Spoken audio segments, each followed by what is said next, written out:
Hey, we're back once again. Short turnaround this time. I'm really excited. Welcome to episode 7. 7. Yay!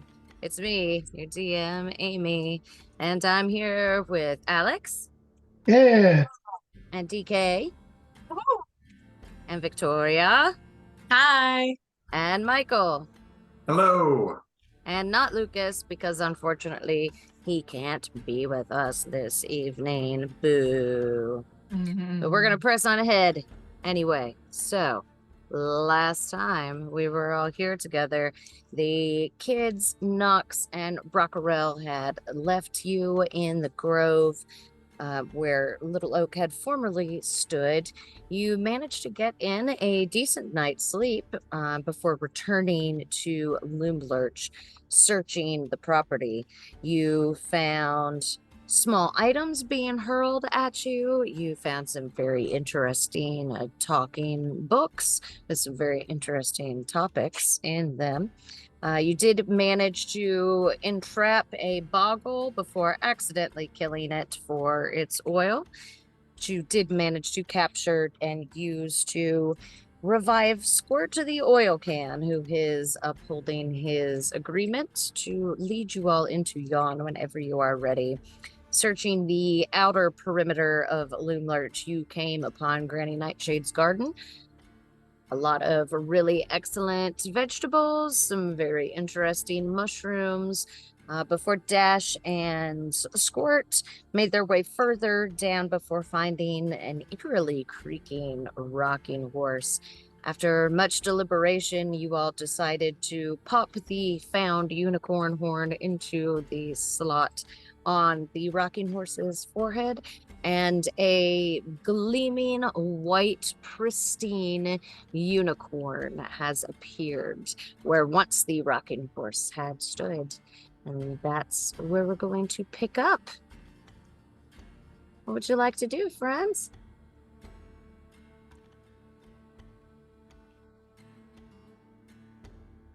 I think Dash would immediately jump back.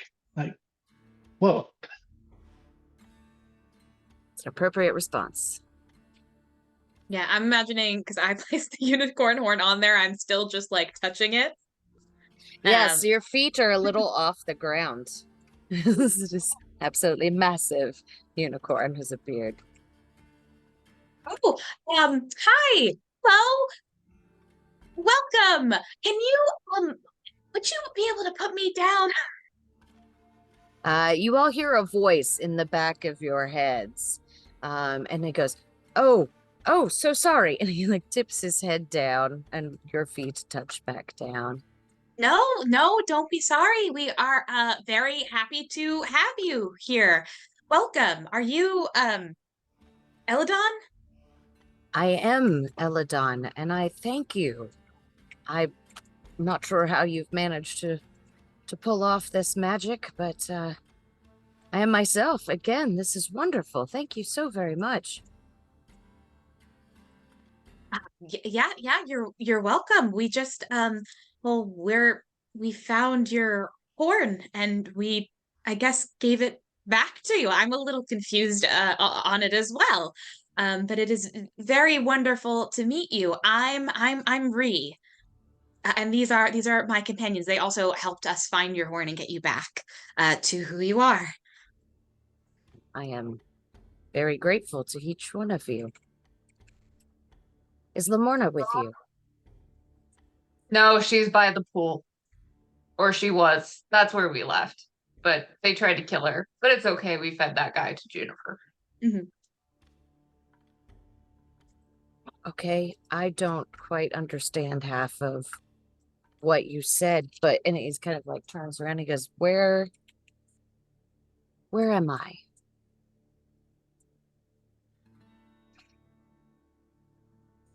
This is Grady Nightshade's garden. We just fed some goats and pigs to Juniper, so she should be good. What is this juniper you speak of? Whistle. Juniper! There's like a whoosh of wings as a shadow comes over the fallen branch on the tree that is Loom Lurch before she kind of skids to a halt in the dirt and mud around you and gives you a big lick up the side of your face.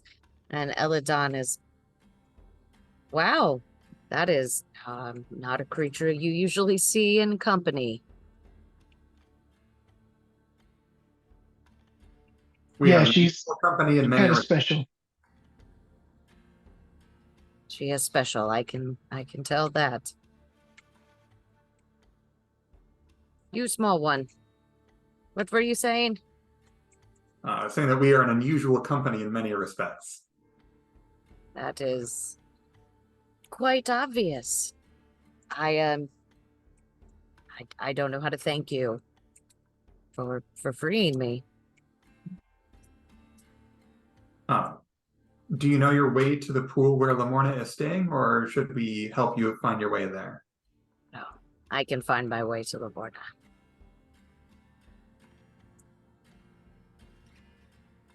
I have to thank you somehow. Here, hold out your hands. Oh, sure. Of course, of course. Okay. And there is just kind of a warmth that gathers in the palm of your hand, and with a little flash of the same sort of light that was released when Eladon was transformed into himself, there is a teeny little crystal horseshoe that has appeared in your hand. Take these and use them when you need your bravery the most.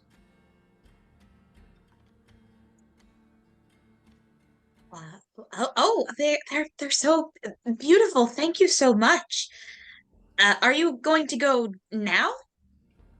As soon as I am sure that you all have everything you need for me. I do have a couple of questions for you. We are just as surprised as you are about being able to bring you back. But we've heard quite a bit about you in our journeys, and we do have probably a couple of questions about some things that have happened in your past, if you'd be willing to answer them. About me? I don't sure. Well, not perhaps not specifically about you. Well, I guess it is about you because it's about a part of you, but we have been traveling throughout these realms, searching for some things that have belonged to us, as well as Zybilna and the Palace of Heart. And from the last thing that we knew that you perhaps were used, part of you was used in a ritual to freeze her there, or I don't know, anything you could tell us about Zybilna would be great. Well, Zybilna is the archfey that used to rule these lands of Prismere. Last I heard, she had been imprisoned, but that was before I was captured. I was set upon while grazing one day. All I really remember is the pain. And then this. Very interesting. Okay. We do believe that she is captured.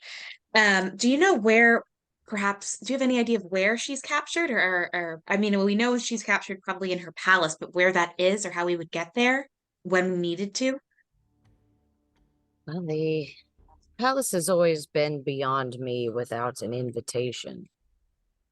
But I know some who can travel the plains. I know they exist. There has to be some way that the coven has been traveling to and fro. I'm not sure of what it is.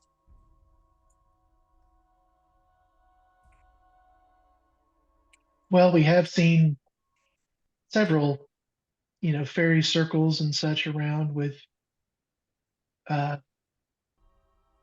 gates and such within them, but some of them seem to be very, very, uh,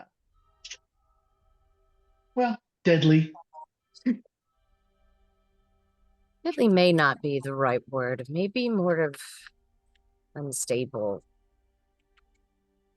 Always kind of take a risk using a circle.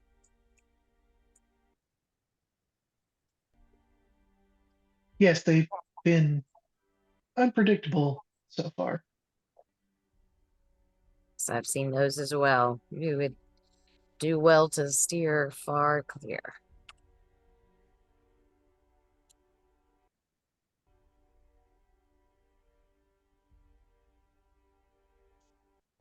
Who knows? You seem to have some sort of strong magic to you. Maybe you could control one. Huh?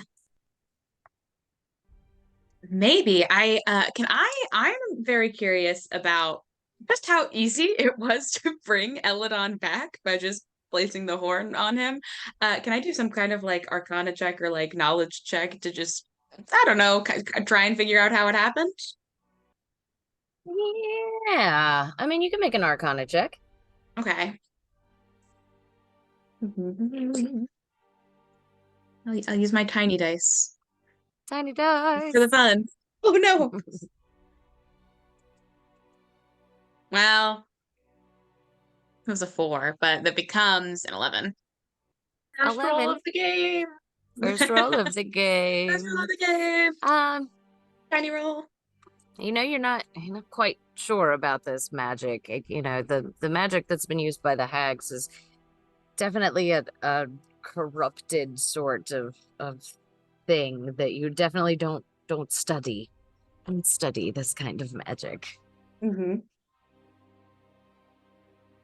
All right. Yes, there's definitely a lot of very powerful magic from these people. It's quite interesting, if that's the right word. There's a word for it.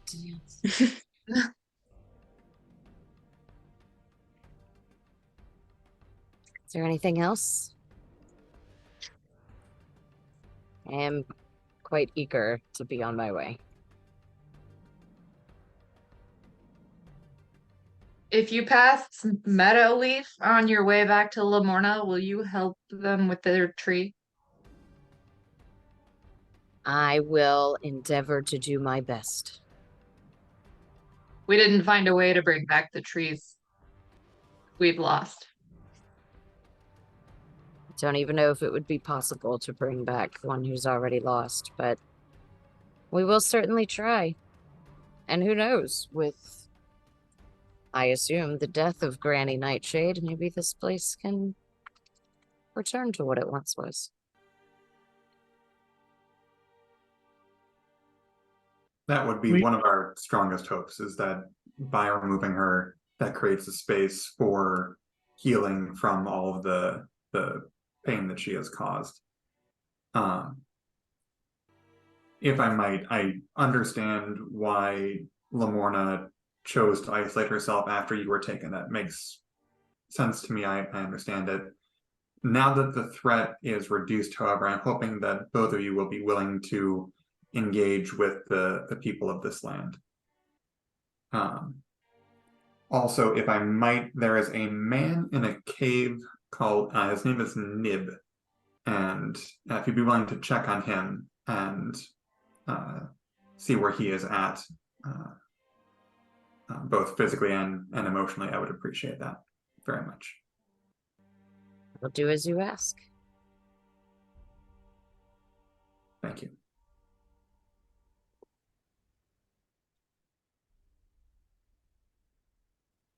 Quite the group of heroes. Where are you headed now?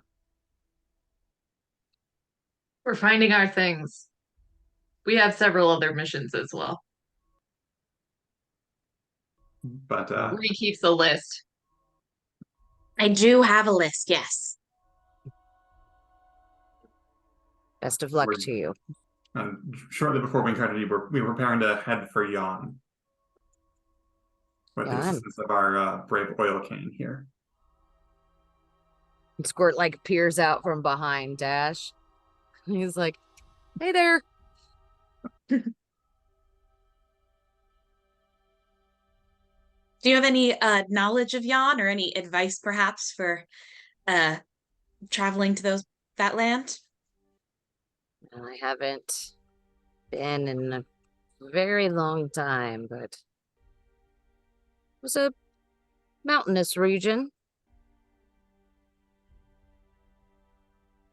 I prefer forests. I do too.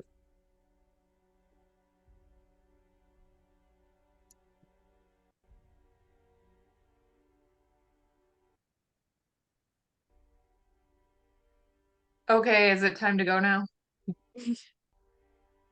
Yeah, I think that's everything. All of my questions for now. We don't want to keep you too long, having just come back to life. I very much appreciate all of you, and I will do as you ask, and I will wish you luck going forward. And he turns and trounces off into the distance, and back into the tree line and across the root bridge where you had originally come from, and goes tearing off into the forest.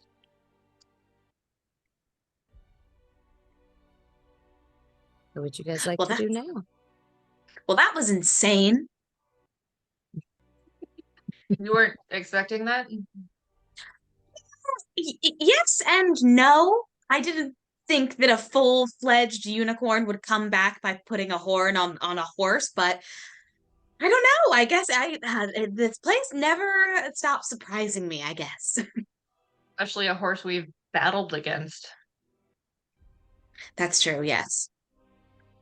It's very cruel to keep such a magnificent creature as a rocking horse.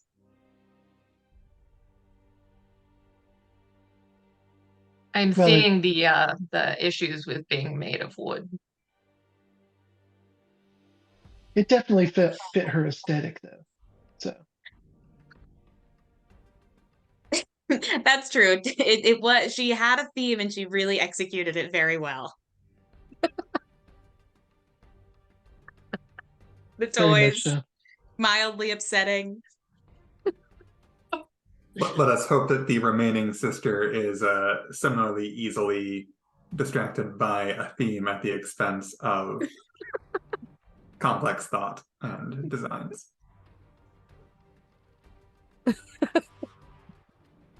We'll see.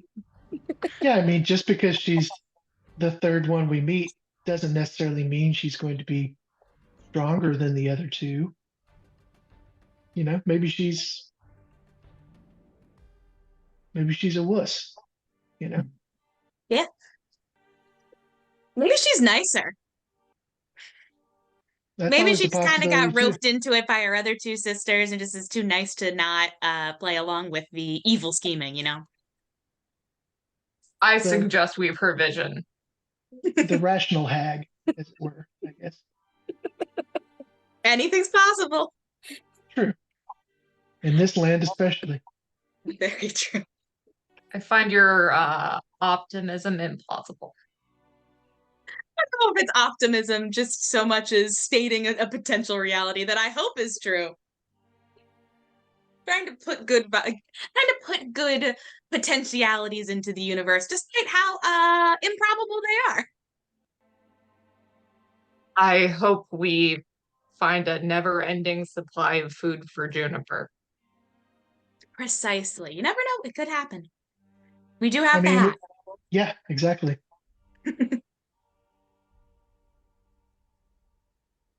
It's at least a never-ending supply of snacks.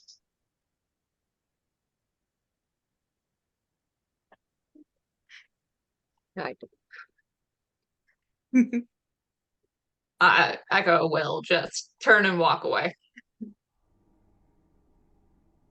Where are you walking to? I didn't get a chance to look through the windows or open any of the doors, so just doing a kind of final perimeter check before moving past. Okay. You guys had kind of, I think it was Omric had looked through a couple of the doors and the windows. They had led to the room with the little houses for the tin soldiers. And then the one upstairs was going into what had originally been the dormitory where the children were kept and slept. You can continue down along the side of it if you would like. Go around. I would like to do that. Okay. It is just kind of empty stretches as you go further along before you make it to what had originally been the canopy of the tree that's been now cut back into just kind of a barren branches. And circling around, you come to the garden that you had previously skirted around that had little red points sticking up out of the ground. But as you approach now, all of those little red points have taken kind of a ashy brown gray kind of hue. And there are a couple of small little hands sticking out from amongst the dirt. And you can see kind of the side of a small shriveled face that had pushed its way out from under this small red point. But you do not sense any sort of current life or movement in there. And gazing further along back down towards where you had originally come through, you can see the remnants of the goblin market ahead of you with the tables in disarray. Do I see anything that would be potentially useful moving forward? You can make an investigation check.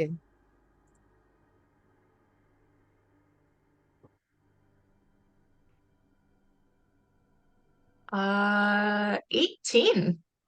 An 18. There are a couple of pairs of small boots that have like some nails coming through the front. So they're like nail studded boots on the front and the back. There's a couple of small sets of those. And further along, you can see the glint of a few pieces of candy just kind of scattered amongst the wreckage of the table. So, tables.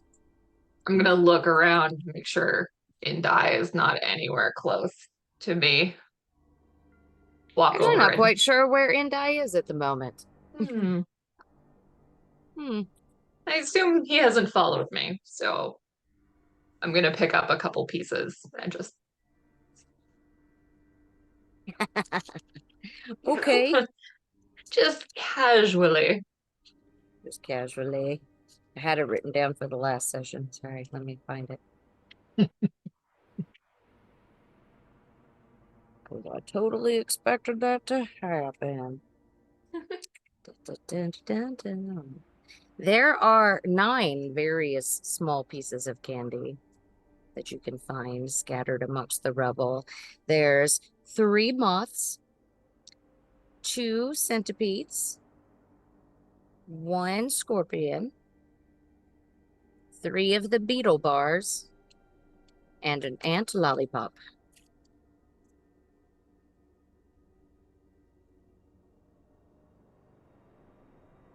And they're delicious. All right. Looking. I will keep those very hush-hush. And if I think I'll try to make a full circle around the abode. Okie doke. Sorry, I had to pull something. All right, you make it back around to the root bridges that you all had crossed across the dry riverbed to make your way into Loomlurch. So you have managed to completely circle this absolutely massive fallen tree. It's taken you like a couple of hours to do all of this. I'm still grumpy, so I'm okay being by myself. Sure, everybody has trailed not too far behind. Hmm. Unless anybody wants to do anything else while Echo is searching around. Can I Cat, I'll probably just stay where we were, or like in the outdoor area and like wait for everybody to meet up. Can I cast an identify on the horseshoe? Yes, you can. So you cast Identify on the little crystal horseshoe, and it is a charm of heroism. Okay. Charm of heroism. Cool. Great. And that It is pretty takes cool. very cool. Beautiful. Then that takes not as long as I think I needed it to take because it only takes me a minute. And so I run to catch up with everybody. I'm like, actually, I am coming. The part that takes you all the most is making your way around the tree canopy, because even though it's not a vivid green kind of thing, it still has these massive branches that you have to kind of make your way around to where they're small enough to where you can scramble over them and continue your way through. So that's what's really taking the most amount of time. So I would imagine you guys are not terrifically far behind Echo. You're all in pretty decent shape.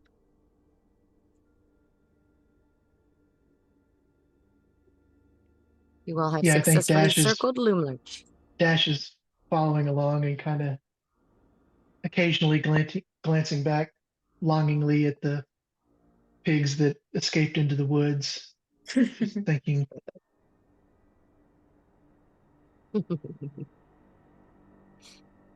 All right, friends. Squirt has been kind of bouncing along behind all of you, making little squeaky noises. Squeak, squeak, squeak. I'm gonna wait kind of at the front entrance for everyone to rejoin me. Okay. Unless anybody wants to do anything else, you all gather together at to the front of Loomlurch. Yep. so are we ready to try to depart this land, or do we still have something else we want to do here? No, I think I know everything I can think of. I got all the books I can think of, and well, looking forward to perusing them, but that's all from me.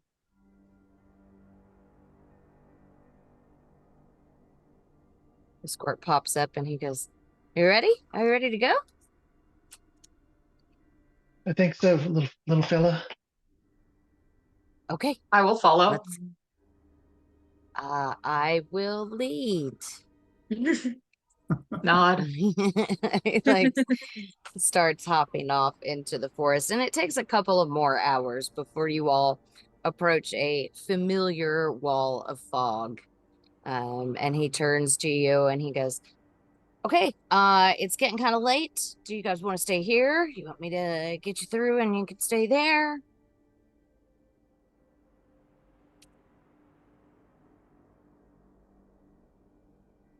I think if you're willing to help see us through all the way to the other side, we would appreciate that, as we are still unsure what misadventure might lie ahead.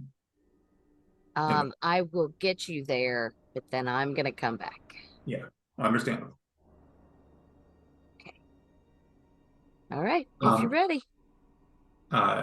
If as you return at some point in the future you run across Indi, I don't know what happened to him, but if you could help him rejoin us, we would appreciate that very much. He just kind of pops out, and you guys hadn't really noticed him because he's being super sneaky. And he's just like, "Hey, I'm here. Yeah, we can go." I've never heard you so quiet. Have you been eating candy? Says, "No," and he's got like pink foam coming out of the corner. All right, well, we'll just let you live with that. I make a big show of crossing my arms and rolling my eyes. Very exaggerated.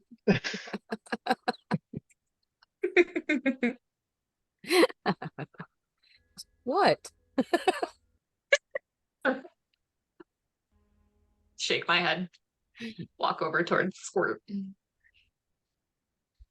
Okay. Then let's do this then, guys. Let's go. All right.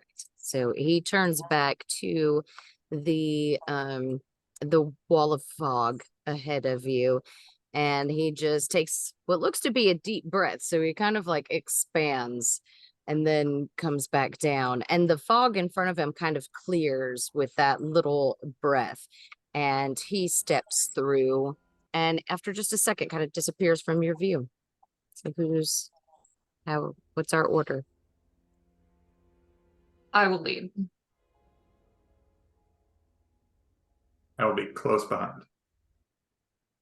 Dash would take the rear. I will go in between them then. Is Juniper coming with us? Oh, Juniper's definitely come. this is her homeland. She's about to go through something very crazy. Extra Pat the crazy. side of her, pat her on the shoulder. It's gonna be great. Scoots up a little bit closer to you.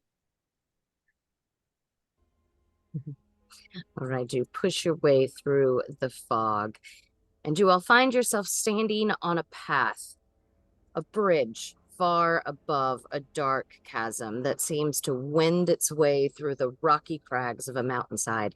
The sky is pitch dark and full of rolling thunderclouds. You are greeted by a howling wind whipping around you. For just a second, the lightning kind of splits the sky, striking nearby mountaintops and illuminating a distant pinnacle of rock that has a foreboding castle carved on it.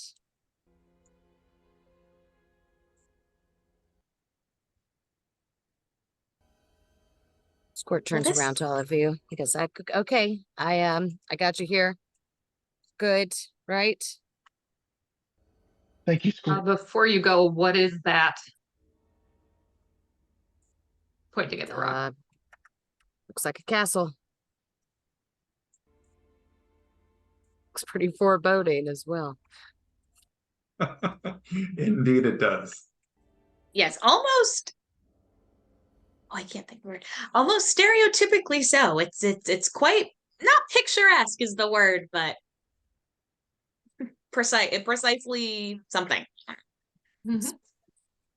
It is very cliche. You guys Cliche. good for me to go now. Thank you very much, Squirt. You have discharged your duties admirably. Great. Okay. Good luck. And he like steps very quickly back into the fog. And We is wish you much gone more from your noble view. in the future. All right. The path winds through the mountains before you.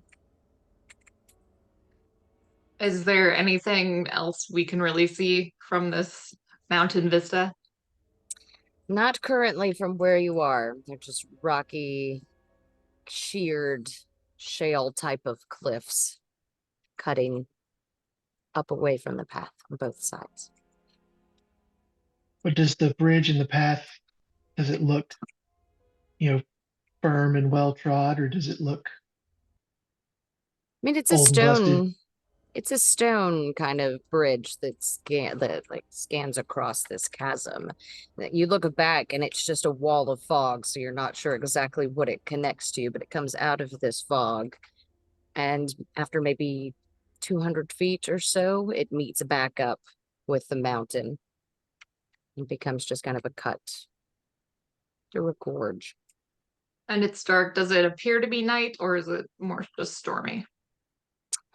You can make a nature check for me.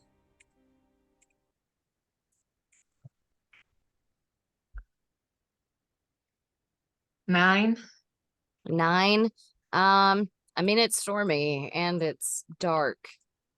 But you're not quite sure if it will eventually be not dark.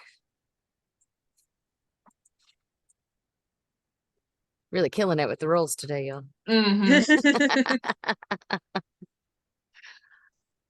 Do we wish to continue along the path, or is the goal to seek shelter?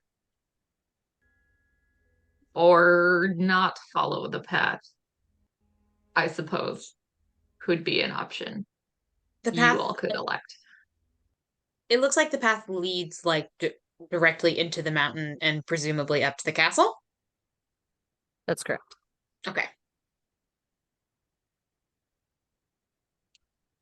Well, we might want to at least get off of this path and onto the actual ground and then set up camp perhaps where we've got some shelter from the cut. Yeah, and see if this if we can wait out this storm if it ever goes away.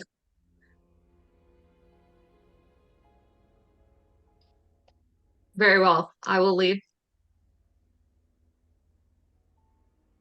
Okay. You all make your way up the path, and it does end after about 200 feet or so, and you all step foot onto the mountain itself. Echo and Ree, as soon as you step foot onto this actual mountain, you know that your items are here somewhere.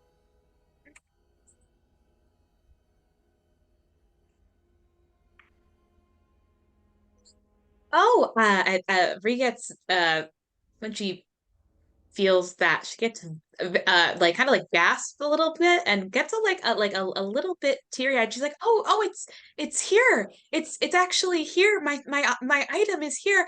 I really didn't think we were going to find mine. All of yours are so important, and mine is just I it's really here. Echo, is yours here? Yes, I suggest we continue. Yes, Now. yes, let's go. Yes, let's go. All right. We push on down the path, and after a little while, maybe a couple of more hours of traversing, you haven't seen any change in the sky above you. It is still dark, it is still stormy. It is really only lit by the occasional flashes of lightning that shatter on these different mountain tops. You do eventually come upon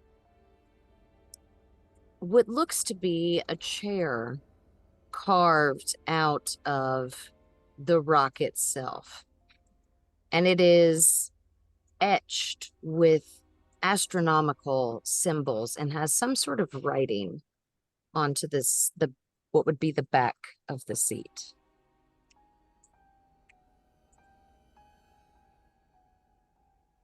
Do I recognize the writing? What languages do you speak? Common, Dwarvish, and Elvish. Yes, you do recognize the writing on it. It is in Elvish. And it says, I am a traveler from a distant land. My name is Mazzakoth, Keeper of Stars. Sit on my throne, disciple, and unravel.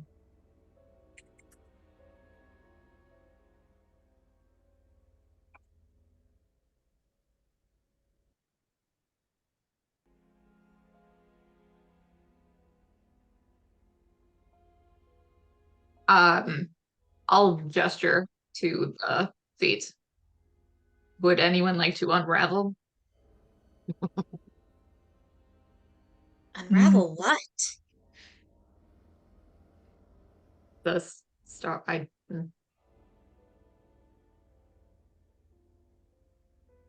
Di pops up and he says, I do like sitting on chairs. No sitting for you. Are there any bad sticks happened last or time? Are there any sticks around I can possibly drop on the chair? There are no sticks currently around, but there are multiple Stones. pebbles. I shall Stones. drop a pebble on the chair. Okay. It clatters against the seat of the chair. Just a shrug for me. A stick would have been more effective. It's unfortunate there's none. This is definitely ill-advised, but I'll sit on the chair. No. I say out loud to folks, not instead of actually doing it. No, where's Indi? I mean, I'll sit on it. Before you do, does the name Mazakoth ring a bell for anybody? Is that a familiar name? Does it? Bree and DK. Oh. You can Echo? make me a history. Yeah, Echo. My apologies. Bree and Echo can make history checks. Okay.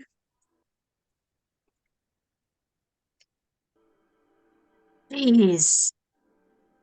Okay. 9. 7 and a 9. Nope. No clue. You've heard the name. You just don't remember what from. Okay. You'll remember it at like 3 in the morning when you're trying to sleep. Fuck. I'm picturing Echo in the middle of a century's rest, like, damn it. There's a fault in your memory bank somewhere. Okay. We both sit up at the same time, like, wait. Oh, that was it. Instantaneously. I'm just going to assume it's relevant to the war I come from because it's in Elvish, and even though Amrik denies it, I assume he is also part of the war, and perhaps Ree. That's just my assumptions. I will take it as a compliment that you assume I could be in a war. I will not sit in it, but I will get. Can I do an investigation check or even perhaps a detect magic on it? Whichever you would like. Okay. What's your detect magic? Okay. It is definitely magic, and it has an aura of divination magic around Oh, it. okay.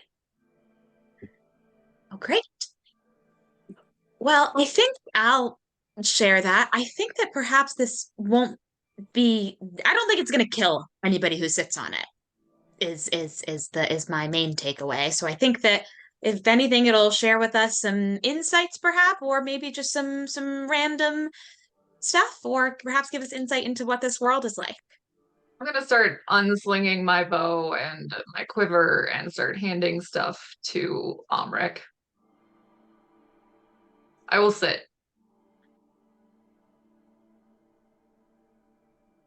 But should this not go well, take care of Juniper. With a pointed look at Dash. Okay. With a final sigh of resignation, I'm going to sit upon the chair. Okay.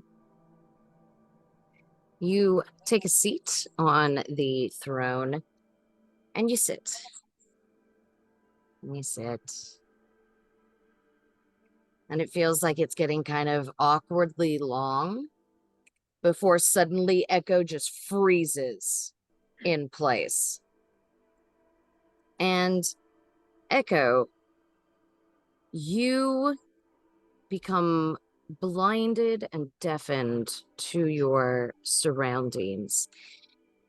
And it feels as if you are yanked out of your body. You kind of see a scene begin to appear behind your closed eyes.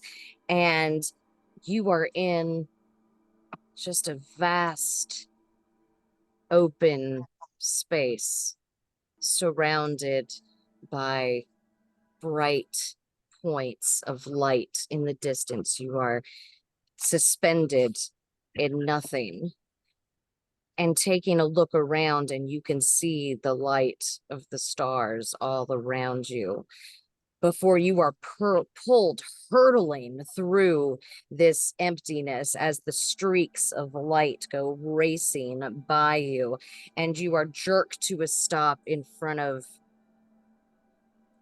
a cold, dying star. And you're just watching it kind of burn with the cold that surrounds it.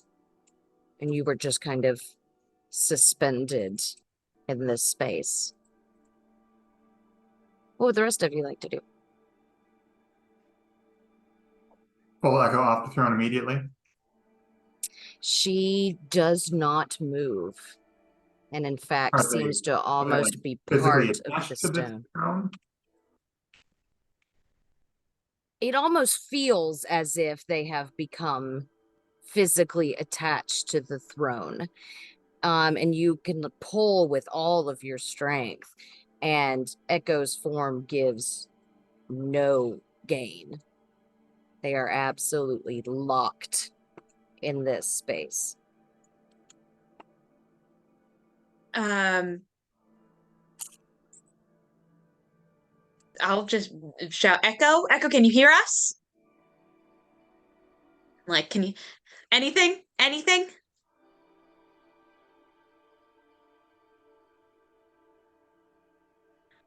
All right.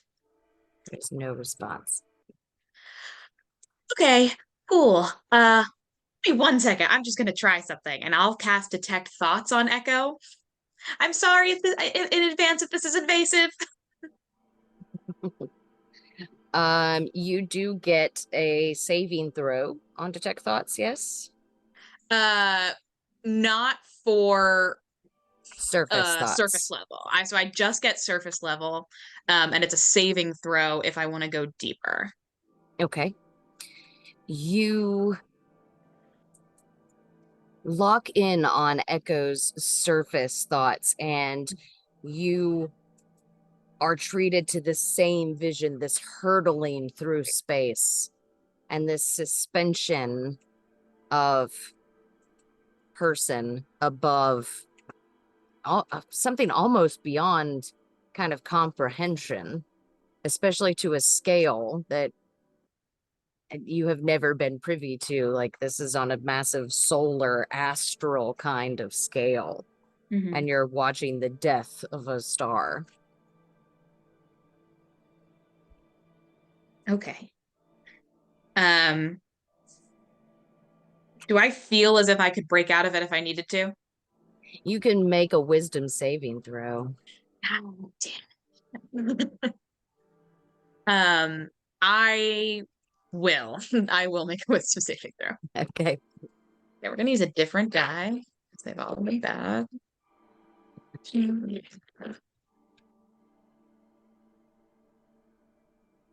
Oh, thank God. Dirty 20. Dirty 20. Yes, you do manage to pull yourself out of Echo's consciousness, but you can feel that lingering sort of piercing coldness in the back of your mind. All right. Well, I think Echo is witnessing or feeling quite know what's going on, and I'll just describe all of that to Amrik and to Dash. It's not pleasant. It's not a pleasant feeling, but if anybody can handle it, I'm sure it's Echo. Did it seem malicious or just oppressive in its scope, I guess?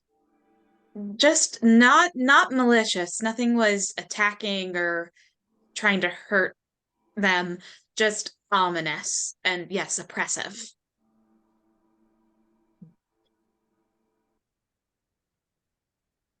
Was there anything on this chair that says anything about a time limit or anything, maybe?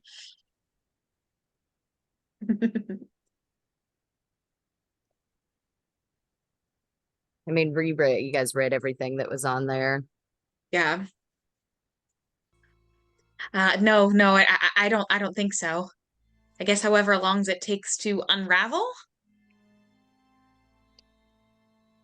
It was hard for me to come out. Typically, when I cast Detect Thoughts, I can just end it whenever I want, and this time it was a little harder for me to do that. So that's not great. However, it does mean that it can be ended, whatever's happening. Okay, well, Amrik already tried the only thing I would know to do.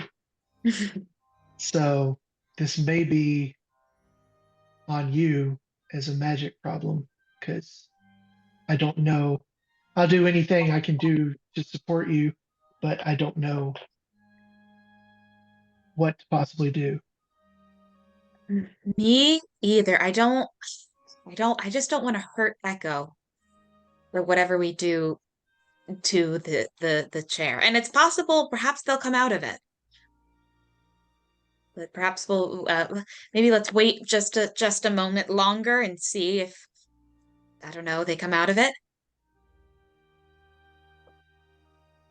So I'm going to, since diving into mines is not really something that's in my bailiwick, I'm going to try to do what I can, which is treat this like someone who is experiencing occasional freeze-ups. And so just on the off chance that there's some risk of damage, if / when Echo comes out of this, I'm going to cast both Shield of Faith and Aid on them.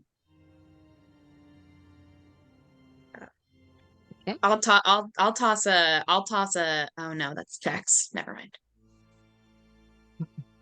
Never mind. And if they become relevant, we can talk through what they do.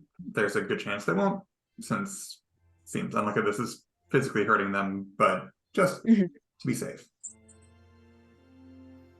Okay. How long are you planning on waiting?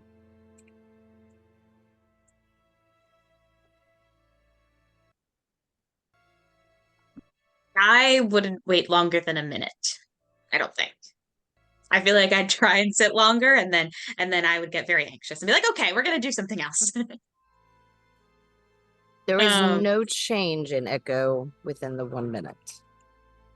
Okay. Can I toss all right, cool. Let's see what we can do. And I'll toss a counter spell at Echo / the chair. Okay. The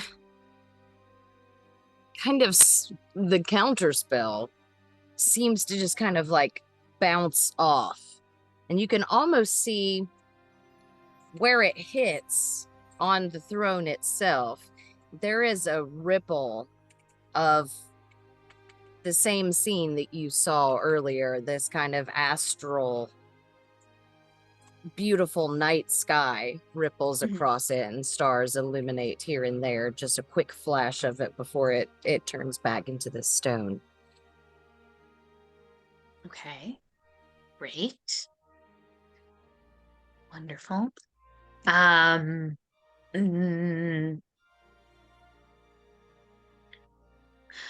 All right, I have two thoughts. Is that I can either try and figure out what's going on here a little bit magically, or we can just try and destroy the chair.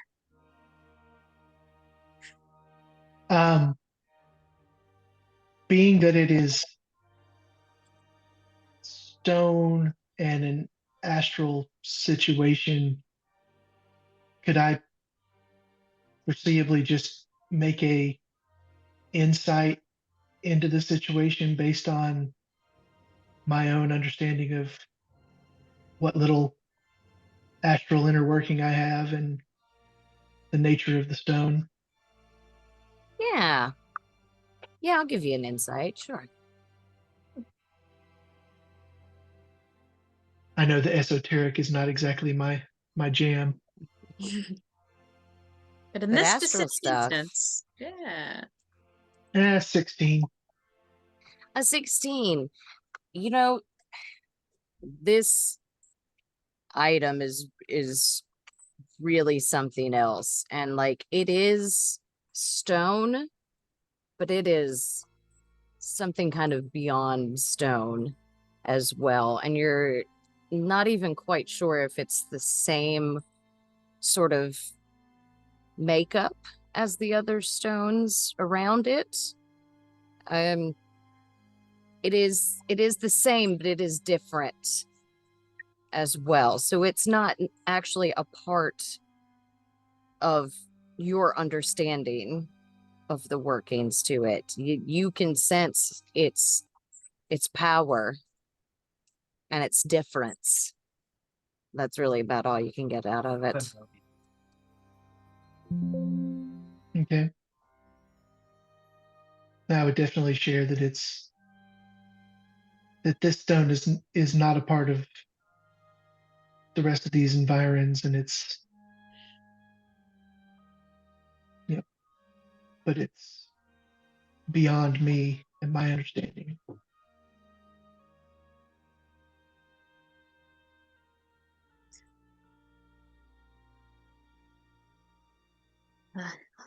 All right. Well, that is helpful. That it's perhaps not of this realm. And that. Hmm.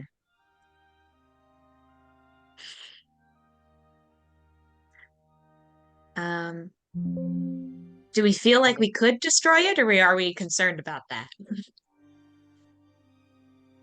It does seem like there's some risk involved in leaving them there, and there's risk involved in trying to remove them. If sitting on the chair triggered this, it's possible that damaging the chair might make it impossible for them to leave, which sounds very bad. Yeah, that's my concern as well. And I'm thinking here about,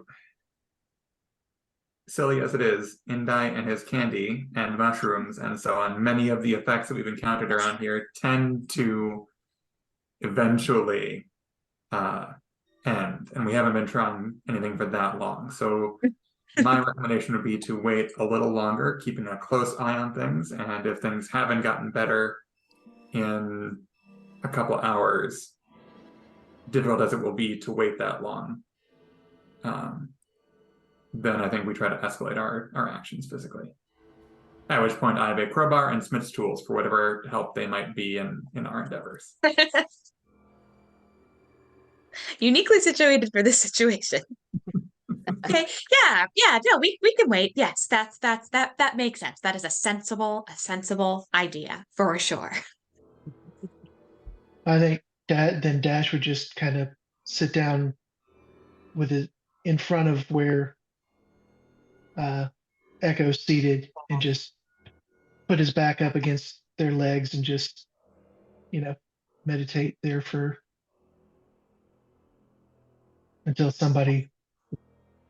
until a change occurs or somebody gives up. Until something happens. All right. You all make yourselves as comfortable as you can be in this kind of rocky, mountainous terrain.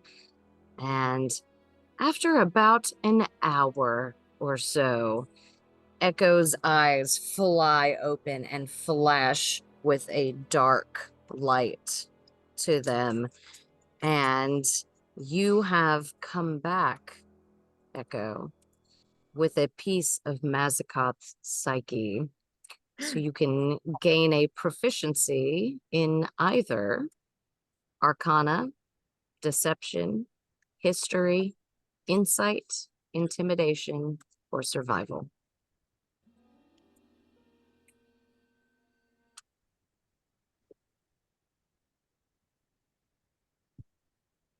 I think insight would be Take your one. proficiency. Awesome. Echo has returned. And immediately I am stepping up to try to help them off the throne or the chair to get them out. Dash just kind of rolls out of the way. Well, great gods. Ree was pacing. Ree tried to sit for 10 minutes and then stood up and was just kind of circling the whole time. Well, that was unusual. Are you all right?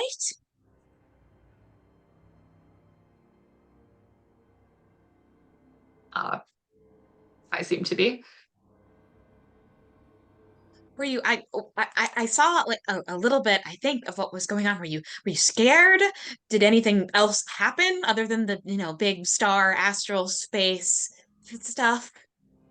Oh, so you went there too. I went there through you for just a moment. Sorry, I did cast detect thoughts on you. It's very invasive. I don't like to do that to people, to my friends, but I was very concerned. Friends. No, there was a cold star. There were lots of stars. I am not familiar with stars, so they were bright and our items weren't around as far as I can tell. That's good to know. I'm glad we explored that option. All right, good. I'm glad you're okay. How long was that?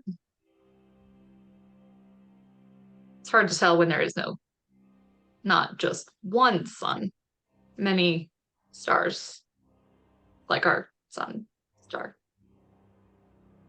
Lots of stars. From where we were, you were frozen for about an hour, which felt much longer for many of us. Yeah. Did anyone give Juniper a snack? Because she is a good girl and deserves a snack. I think Endai did, yeah. He got bored and was playing with the hat. Sorry, what did you say?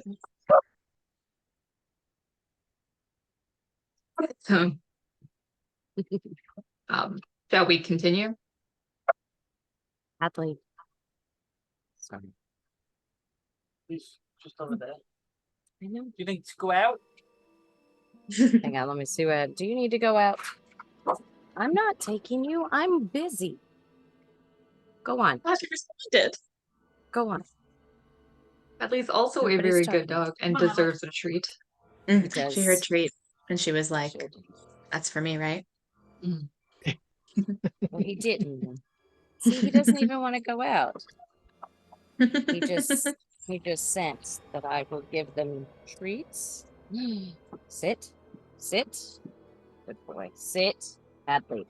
Sit the fuck down. Sit. Good boy.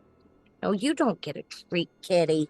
It's not for kitties. I do just have to say in this moment, I love when I just see the kittens randomly in the background. It's really fun. Oh, they're so oh, they're so big. This one is JJ. JJ. Hi, JJ. Yeah, it's JJ looks soft. on the bottom shelf to the right. Sorry, they wanted food. That is why they are barking. Understandable. Nick is taking care of that. Where's Lady Jane Grey, the 9 Days Queen? Come here. Come here. Lady Jane Grey. I love this one. Oh, I love her I love too. her so much. Oh, she gave you a gift. She has healed my broken little heart. I love her. Go play. No, this goes run. They're so small. Some of them. They're on their way. We take them, Let's keep- play with them, train them, and then send them on their way. Sad. Except I might end up keeping Lady J Grey in 9 Days Queen. I might do it. We should keep I all said this in the episode, by the way. Probably. I said no because we're moving into the camper and I really don't want to bring a litter box into a camper because it's just such an enclosed space and stuff. But I love her. I love her so much. And it pisses me off how much I love her. Because cats, they don't like me. Okay. My dogs love me. They're all about me, but the cats are about Nick. Okay. The cats all love Nick. None of them are like love me. All right. That's just how it works. And this one is like She's just always, I love her. I love her. That's why I've never She had a cat. likes me. I need guaranteed love. I just Yeah.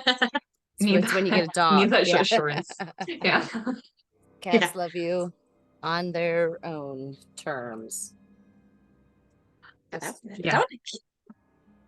In their own ways. You're gonna be famous. Yeah. All right. Sorry. Let's get back into it. Shall what are we you doing, continue? fam? All right. Yeah, sure. At this point, how long have we been awake? It's getting late. I mean, there's no way to really kind of tell the time. You know that you've been going for a few hours now since you crossed over, and it was late afternoon when you crossed through. So you're probably moving in towards like early evening. And there's lightning. Is there rain? There is no rain, but there is a constant wind.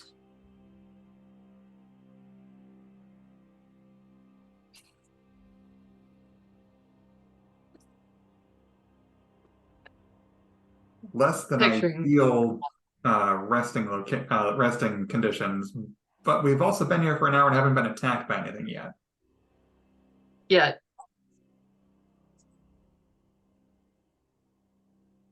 Perhaps the aura of the chair keeps things away? If we're resting, I will still keep watch.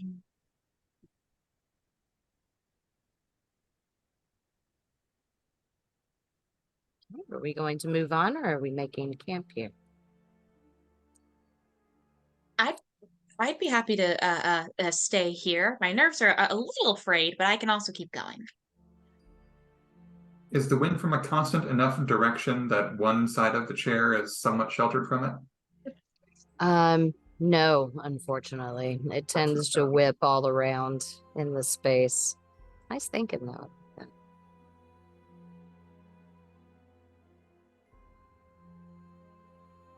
I mean, I you like that guys so much. I'll give you DM inspiration for that.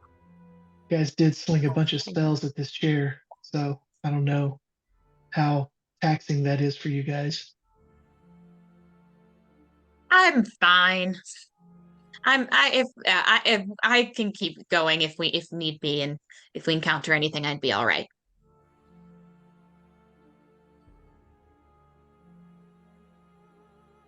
They need rest, you and I could continue along to find our items. It is the primary mission at this point. Yes, I agree. I don't think we'll find them today in one day's journeying, though.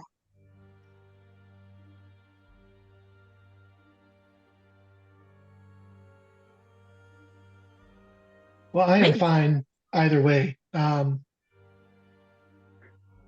I've rested enough for the short term. This is the land of your items, so yeah, we will follow. I will lead. Yes. Question mark. We will follow. Yeah. Following All right. the path. Beautiful. All right, you continue following along the path, and as you turn around a corner, pardon, up ahead, you can see two figures standing on an outcrop of rock outlined against the stormy sky. One of them seems to be a slender female elf wearing a crescent moon mask, and the other looks like maybe a 3-foot tall dandelion with a small rapier strapped to its stem.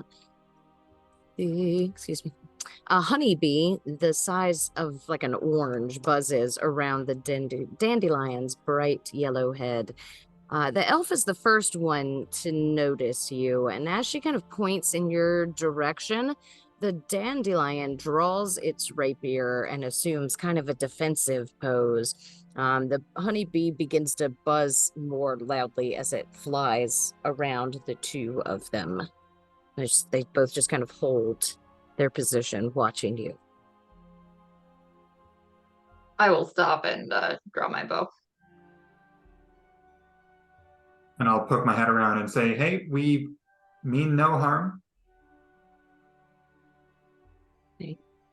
At your words, the dandelion kind of lowers its rapier, and it calls out to you, and it goes, and who are you? My name is Umric. These are Echo, Dash, Ree, and Indai.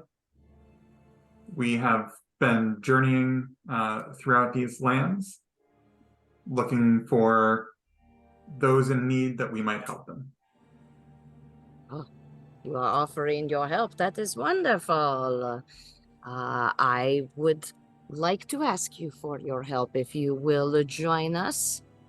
We are attempting to free Gleam here. He gestures back to the little elf who kind of gives you a quick little... And we are trying to help her free her sister from the blighted end.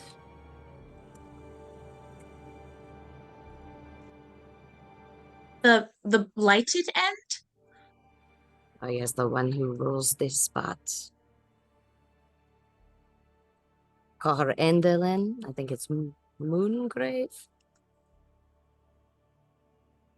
And oh, yes, Endelyn. We've heard of Endelyn before.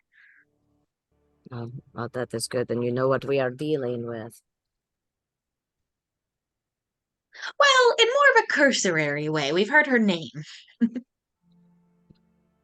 Well, speaking of names, I am Amador.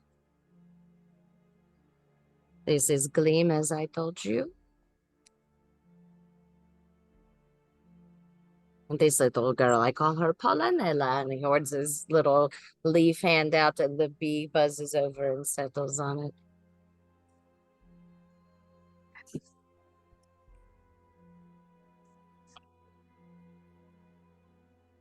Of course, I'm if you gonna help us, look I over will my be... shoulder. Allies, not enemies. No, not enemies. We Potential can be allies, yes. You can help us.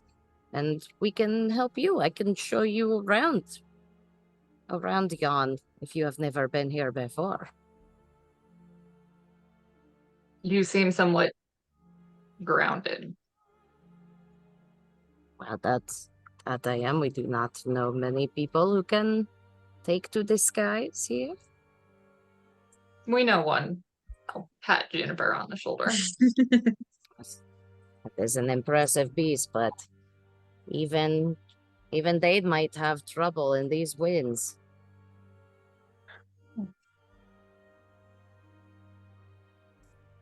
I'll put my bow down, but take no steps further.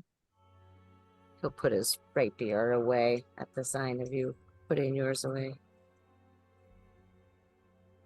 We are here for good. We're here to rescue. We could definitely use your help. I could show you around. You're obviously not from here. I could act as your guide while you are here.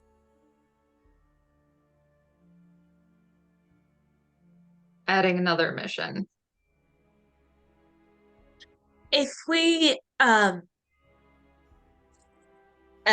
Gleam's sister is captured by Endelyn, right? Yes, Glimmer is her name.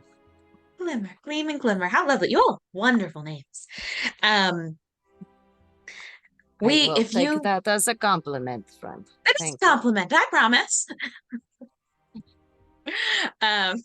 If you we also have a bit of a mission as well. We're looking for something that's been stolen from us, from me and Echo. Someone stole from you here in this land. They stole from you? Not here in this land, but it ended up here. Oh, that is interesting. And given our past experiences, I think we have a pretty solid, I have a pretty solid hunch that we'll probably find our things with Endelyn. So if we help you with Glimmer, would you assist us in perhaps getting our things back? Well, of course, it would be my duty to help you in any way. And Gleam behind him just kind of nods her head slowly.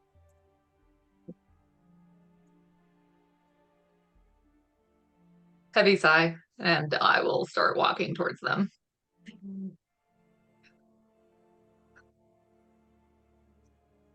What seems to be the situation? Oh.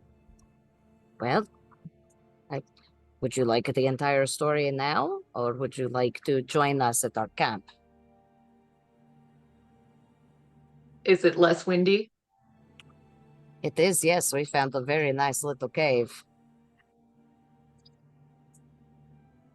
I will follow. They're telling us on the way. Sure, it is not far from here, friends. You follow me. I will tell you the story.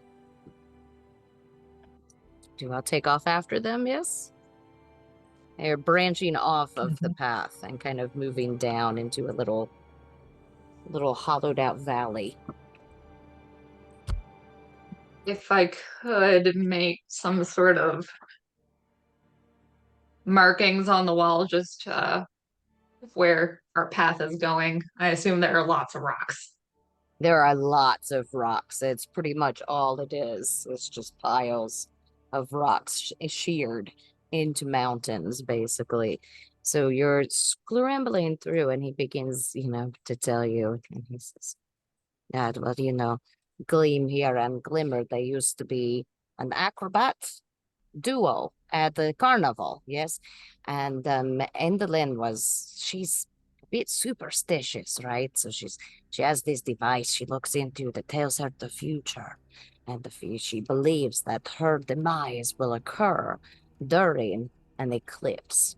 Now, she took this land and removed both the sun and the moon in order to prevent an eclipse. So now she believes that it might be more abstract, if you understand, a symbolic eclipse, if you were.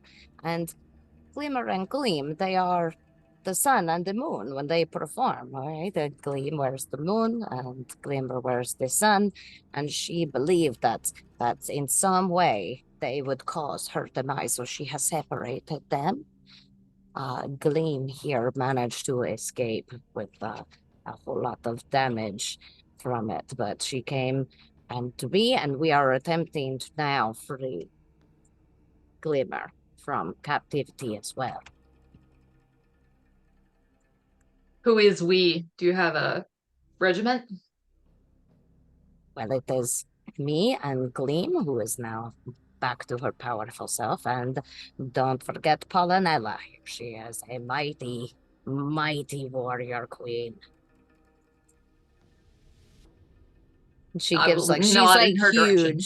and fat and has teeny little wings that doesn't look like it should be able to hold up her weight, but she gives like a happy little buzz, and her little stinger like wiggles back and forth. I'm still going to nod at her with respect. Gives Clearly, a little smile. If she can fly in these winds, clearly she's very strong. Yes. That's from her ancestry. How long ago did you escape, Gleam?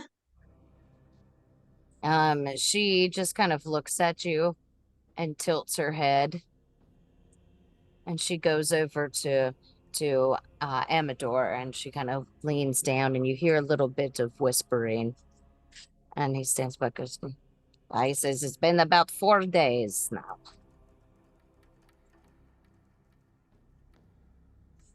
Oh, so quite recently. Yes, this has just very happened. All right. Well, good to know. I'm glad that you are that you are much recovered so quickly after such a, I'm sure, dramatic event. And she just kind of Tilts her head in the opposite direction.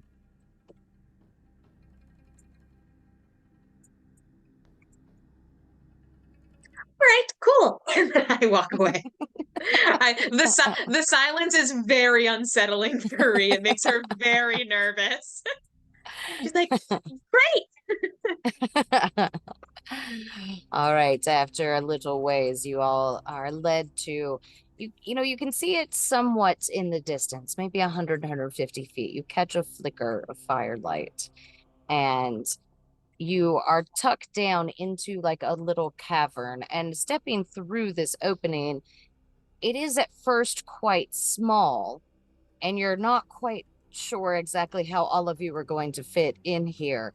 But it's almost like a trick of the light, as there's kind of like a shelf of rock over where a space opens up, and turning like a quick little tunnel leads you into a larger open space. There is a fire in the middle of it, a couple of bedrolls spread out, a couple of pots and pans sitting to the side of the fire. And it is empty aside from you lot, who have now entered into a nice warm, wind-free space. We were just about to make dinner. Would you like something to eat? Absolutely. Well, I'm sure Juniper would like some food.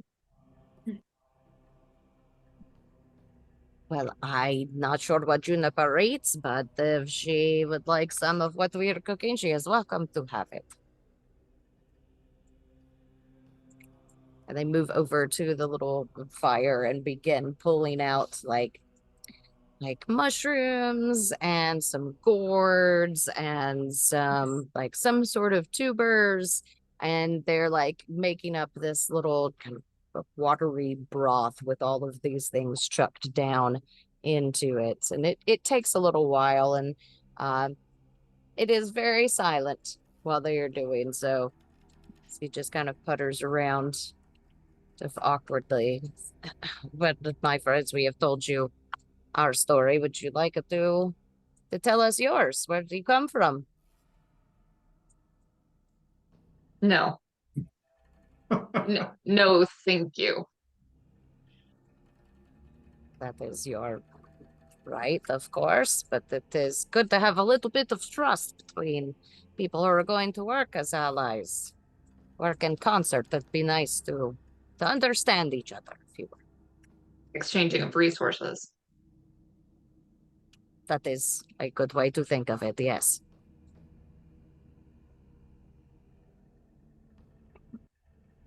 Well, we were at a circus. We all ran into each other, except Anrik. He wasn't there yet, but we wandered around and there were fantastic things. And then all of a sudden we were kind of brought into another world.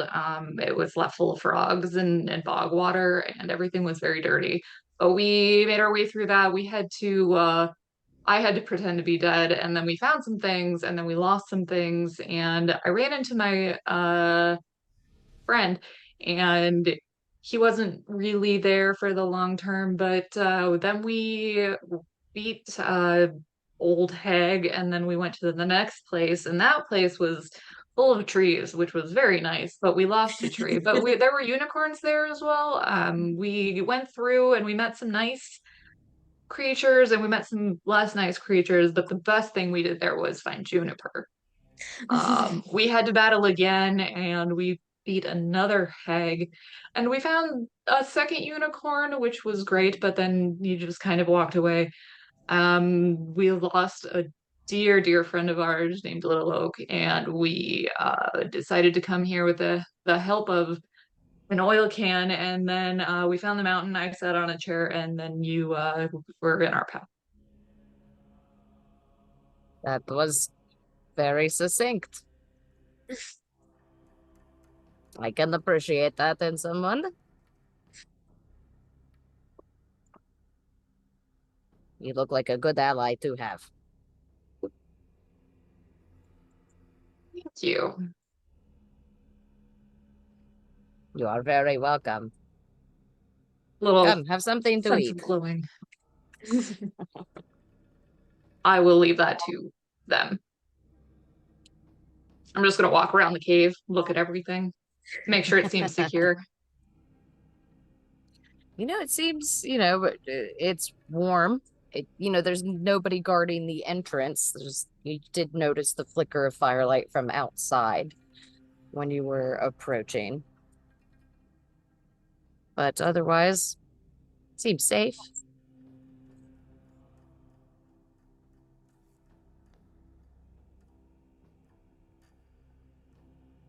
I don't know if anyone else would like to contribute more details. No, that was pretty generally like pretty much everything. We did also, so we defeated one hag and then also another in the last place we came from as well. And I have just a feeling that perhaps the carnival we all attended and where our things were stolen and taken from us, a long time ago, but also where we found ourselves, is perhaps where Gleam and Glimmer were performing or used to be performing. Oh, that is a very interesting possibility. It does make sense. I believe that these hags are the patron of a carnival, but I have never been to said carnival. I've never been to any carnival, actually. That sounds fun. Maybe we can all go one day. Yes, they were. It was quite fun. Just apparently don't bring anything valuable with you or anything cherished that you love that you would like to not lose. That is Or let very them good know piece of about it. advice. That is very good advice. Have you seen things that could belong to us? Well, I have seen things in various places, but I do not know what things you are looking for.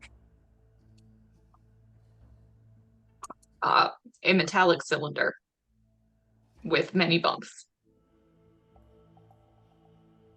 I do not recall any such item that I have seen in my journeys anyway, but you notice as he's speaking, Gleam has begun to tap him on the shoulder.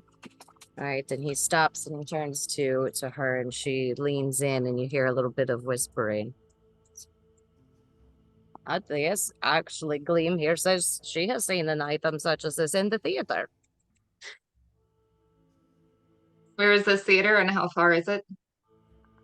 Oh, it is Endelyn's theater. That's where how she kind of amuses herself, I guess you could say. Is it guarded? I would imagine so.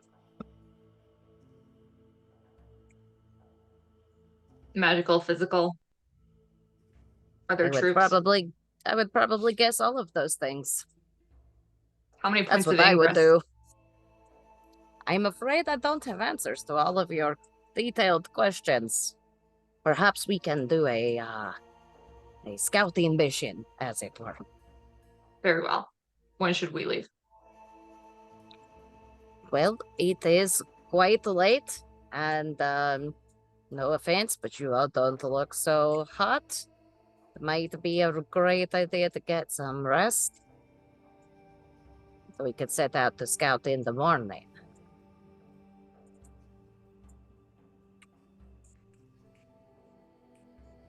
Very well.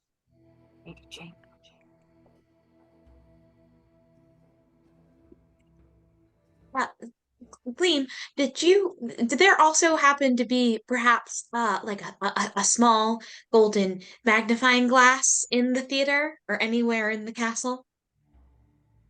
And she looks at you and she goes,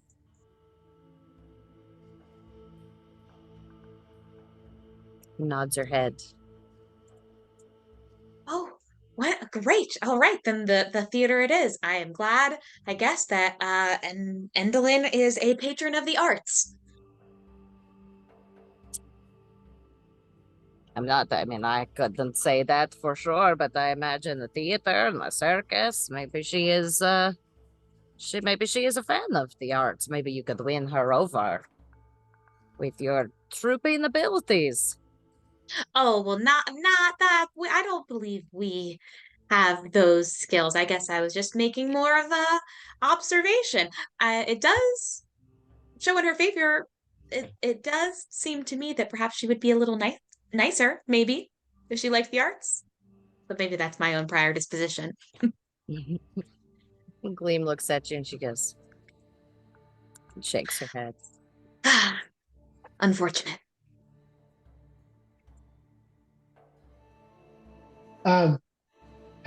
Has there been any sightings of like a big, ugly, mean dragon flying creature in the area at all? Or are you talking about a Jabberwock? Yes, I believe that's what we were told. Yes, we see him fly over occasionally, but we haven't had any trouble with him. We have. That is unfortunate, and you walked away. No.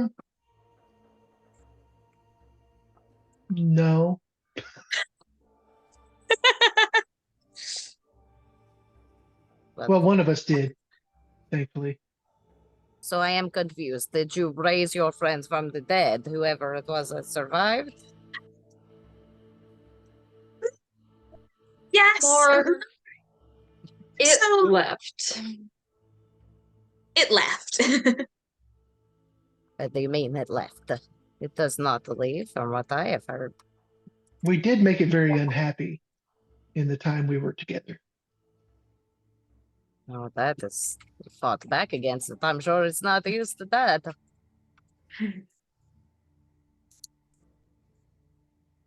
Very well done for surviving either way.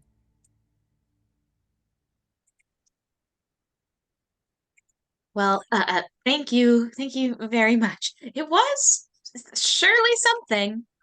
Are there in this realm places, I get perhaps not mushroom circles, but places of teleportation or things like that that we should be mindful of? No, not that I am aware of, no. Okay, good, great.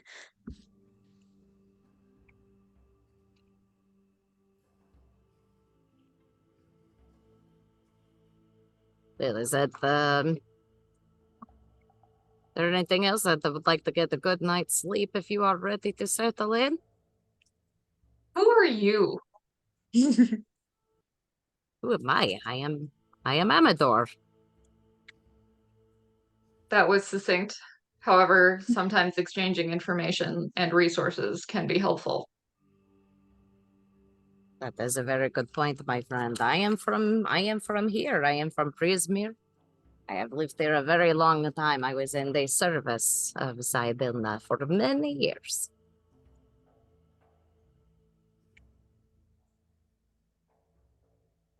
So all in all, would you say your time with them was good? Yes, I would say so. Zybilna is, well, you know, she is a fae, and you know how those fae are capricious. They do what they want. But overall, it was a good service to be in. They treated me well, paid me better, and the benefits were top notch, really. I was on one of my 48 days of paid vacation when the palace was attacked. What is vacation? Vacation is a day that you do not have to go to work and you can do whatever you would like to do instead. What is your mission? My mission currently is to help Glimmer escape from Endelyn Moongrave. What is your mission when vacation? That depends on the day. On that day, I had transported down to the beach and spent my day surfing. It was a very nice day. It wasn't so great when I came back and discovered everybody frozen in the palace. But the actual surfing was really, really great. I will have questions about surfing later. I can teach you to surf. That can be the mission when we are done here. We can add it to the list. Yes, add it to the list. Whoever your list keeper is, to your list of missions. Learn to surf with Amador. Rewrites it down. Riri scrambles in her bag for the list to write it down. Teach Echo to surf / take a vacation. It's the biggest thing written on the list.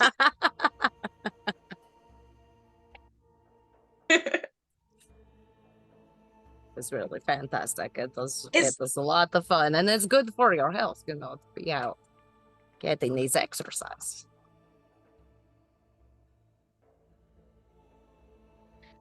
Is as wonderful as that sounds, and I'm very sorry that a terrible event interrupted your vacation.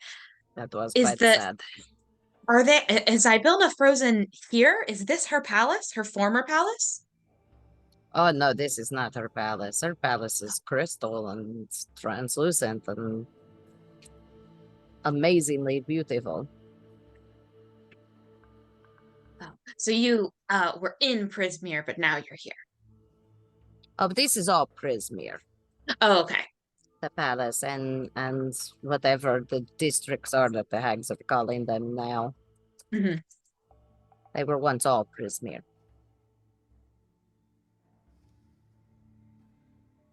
Is her palace accessible? Like, where is it? Can we see it from atop the mountain? I don't think you could see it from here. Usually you have to have an invitation to find your way to the palace. Hmm. And how does one end up with an invitation? But these days, I don't think you can get an invitation. In the earlier days. Yes. Before Zybilna was imprisoned. Yes. It has to be extended by Zybilna would extend the invitations. At the time, yes. All right. Shall we settle in for... So she is trapped in the same place that she has to give us permission to get to. That sounds correct, yes. Mm.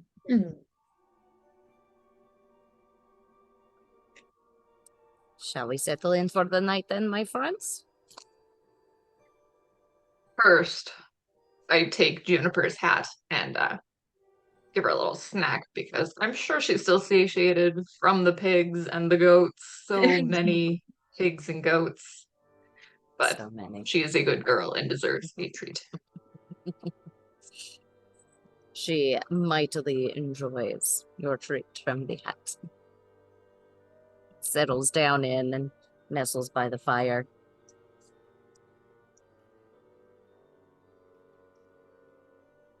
I will keep watch. Are we worried of anyone disturbing us? Should we put out the fire? We have had no interruptions yet. Shall we put out the fire? Either way is fine with me, friend. However you feel safe.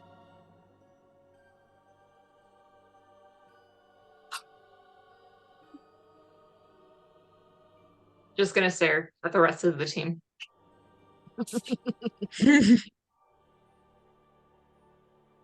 Do you often have trouble from folks around here?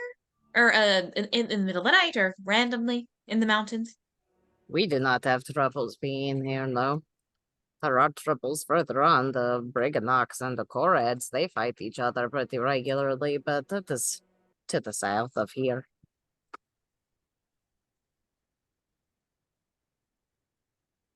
All right. Are they at war? I recommend we turn off the lights. I recommend we plant at least 2 guards. I don't know if you'd really call it a Okay. war. More like a skirmish, maybe? It's not really enough of them left to have a full-blown war. Well, I will take Very a well. watch with you.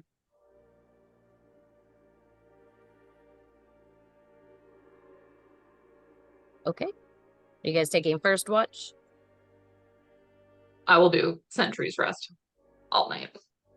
Okay. But before that, I want to go through want to just take a peek at some of the stuff we've gotten in the last day or two. Yeah. What you want to take a peek at?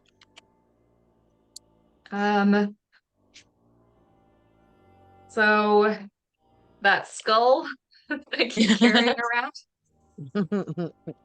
I'm still very interested in that. Squirt, stop it. So when I've been yelling for Squirt the oil can, it's been very funny because I have a cat named Squirt. Squirt. And he looks at me and tries to he can't meow. So he just opens his mouth attempting to meow. He needs boggle oil to meow. Yeah, he needs some boggle oil. He needs a boggle oil. Okay. The skull is a really awesome lantern. You have noticed that the wax on the candles has not changed. It is like a set state. So it looks like even though the wick is lit and burning, it is not affecting the candle wax. And hasn't died yet. Also, I have dried mushrooms, I know. I don't know if I recognize those. Yes. If you're looking them over with Ree, I can tell you about them.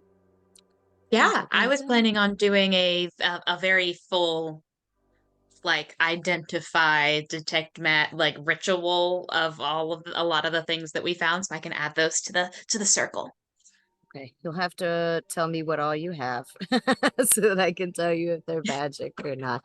The For sure. mushrooms, you do identify as 3 of the mushrooms that Ree had identified with the signs in the garden. So the ones that you got were, I think, let me find the kitchen. I took everything but So I'm gonna the go back and forth. death cap one, or whatever it was called. Executioner's cap. Yeah. I had 2 dried yellow ones and 1 of the double capped, which I think we learned was called That's a right. hummingbumbrella. Yes. The red capped one is the hummingbumbrella, and the 2 yellow ones are butterfly saddles. Mm-hmm. Okay.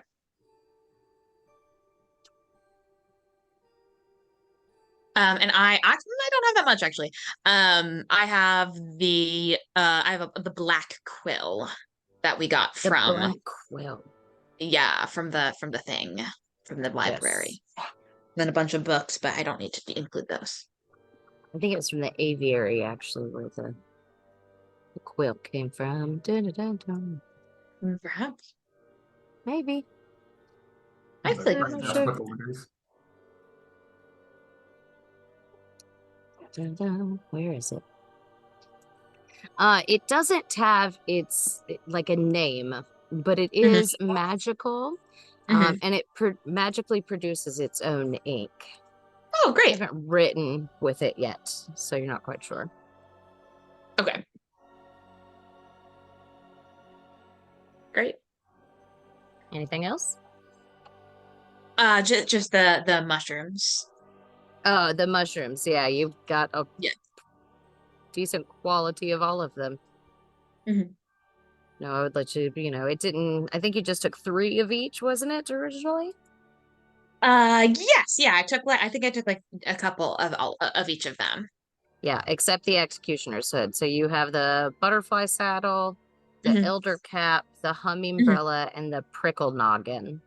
Okay. Do I learn anything about them by casting Identify?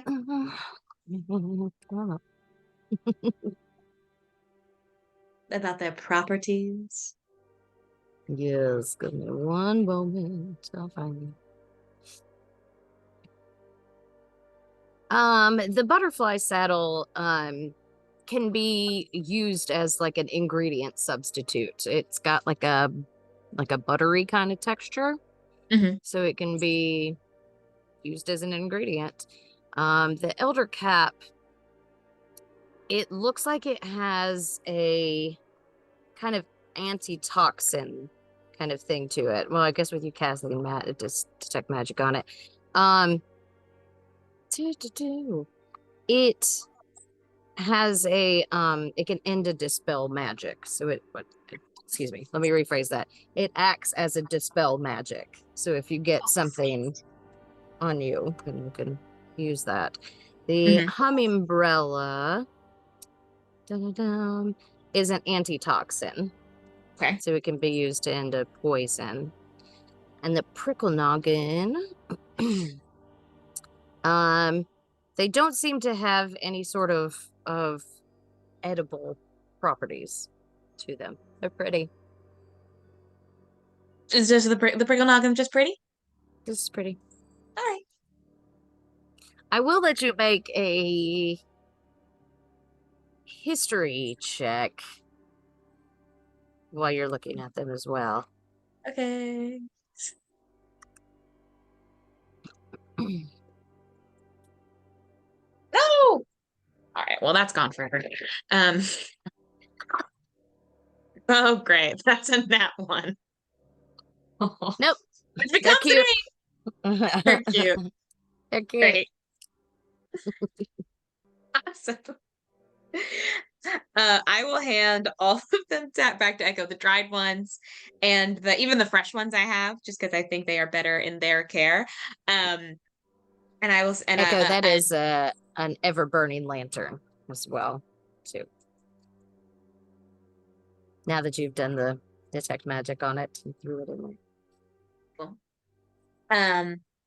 Yeah, so I will give all of them to Echo. I will tell them all of their properties, except the Prickle Noggin. I will just keep one of them. And I was like, I just want to keep one of these. I don't think it does anything other than being cute. So this one's mine. I flatten it and kind of try and put it as like a bookmark in my journal. And that was 3 of the butterfly saddles. Yeah, 3 of all of them.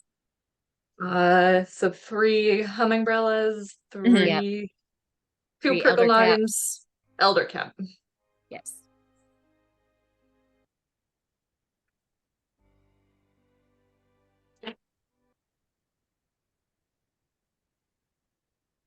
And the black quill is just ink. It's just endless ink. Yep. Okay, great. Cool. Are you going to write with it?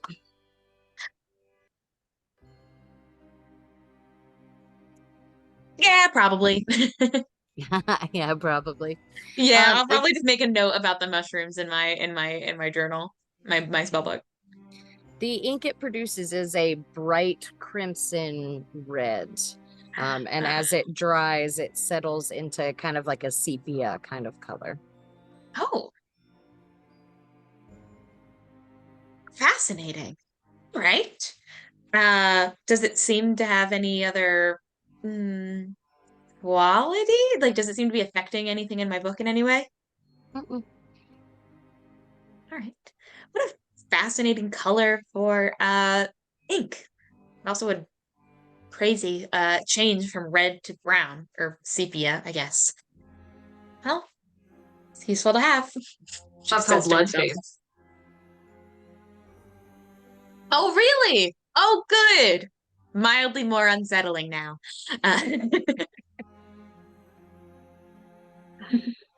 All right, anybody else want to do anything before you settle in for the night?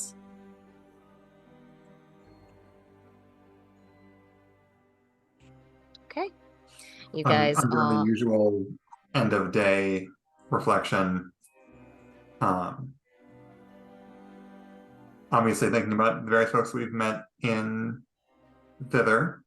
So the conversation with Eladon, who seems like wasn't super aware of what happened during the time he was the horse, but hoping that he will do right by Meadowleaf and Nib at least as best he can. But really, I'm mostly thinking. Oh, and also I'm thinking a little bit about Gleam, who, while she might be physically better, clearly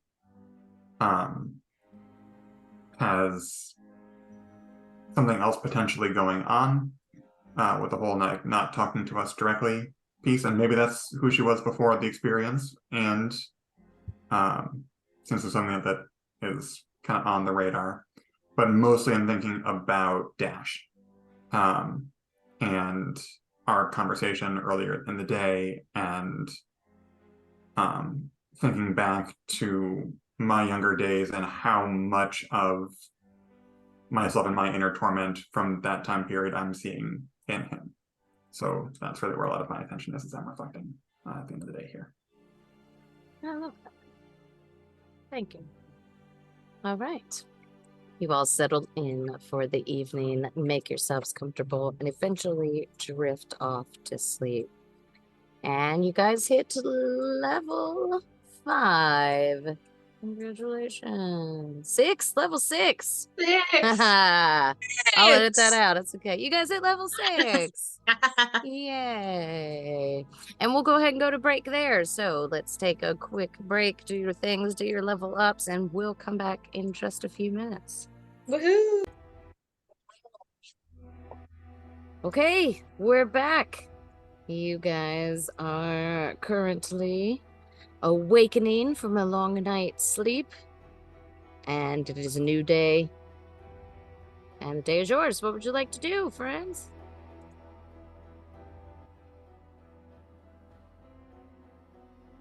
I suggest we scout the attempted area, and we do so with haste. Okay. Yes, are we all going? Are we all going to scout on the scouting mission? So I am not particularly helpful for a lot of scouting, given the whole lacking any stealth thing. Yes, you do make a lot of noise. Yes. So, if you'll indulge me for a few minutes, I'm going to cast Find Steed, which allows me to summon a spirit that assumes the form of an unusually intelligent, strong, and loyal steed. And I've got a selection of things to pick from, and I'm going to pick a Mastiff with whom I share a telepathic bond. And so my spirit Mastiff, as long as you stay within a mile of here, can be keeping me in the loop about what's going on while going with you on your scouting expedition. But I can stay here in the cave. That is incredible, friend. Do you have a name for this beast? I know the big one is Juniper, yes? Juniper. Very good. What is this big hound's name? She is intelligent and strong. And beautiful. I look forward to victory at her side. Give me one moment. I should have anticipated this question. What, you don't automatically know what you're going to call your Mastiff steed?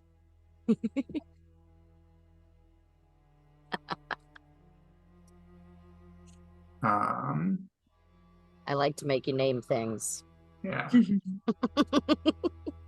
We get attached No. to them. Then there's an emotional link. Resist. Exactly. All right. It's not the most graceful name in the world, but we're going to call him Taconite. Taconite. That is a very good name.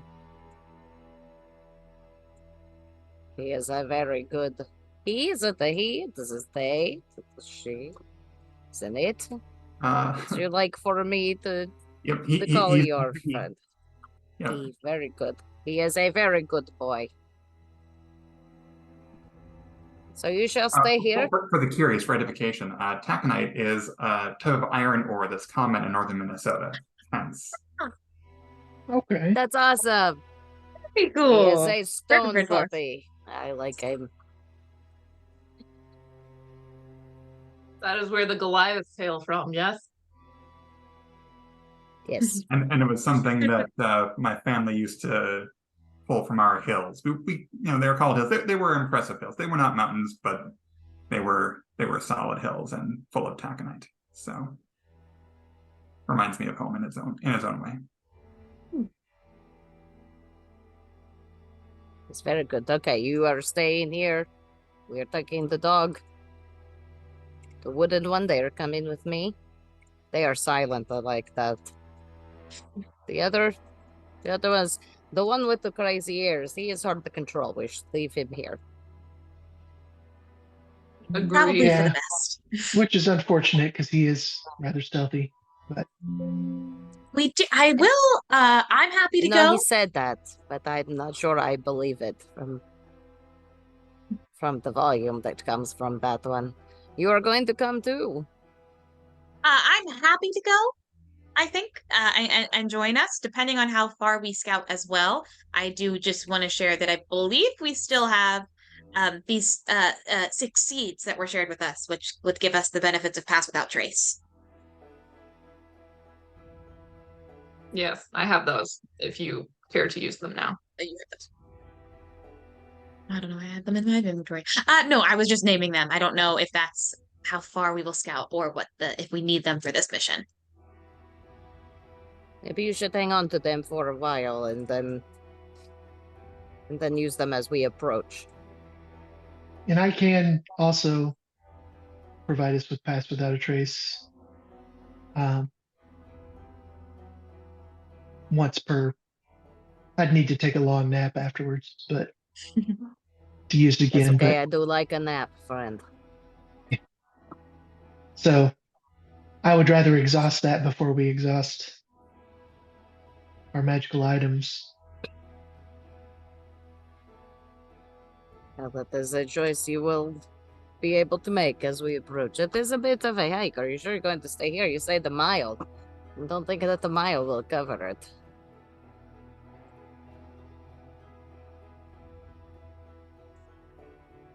I'll go as far as possible, and after that, I'll trust the group.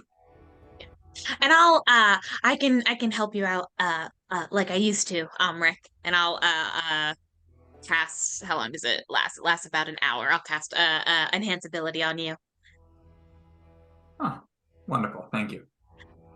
Remember this, right? And then I put the little cat ears come back as I cast cat's grace on you, little gold glowing green ears and a little tail on your armor. Just for a second. You just collect animals to take with you, and when you run out, you make your own? Apparently, yes. That is And very interesting. And I can also hang back for a little while. Like, we can stay about a mile behind, so there's no way that we're going to cause issues for all of you. That is the way you choose to go. We are fine with that.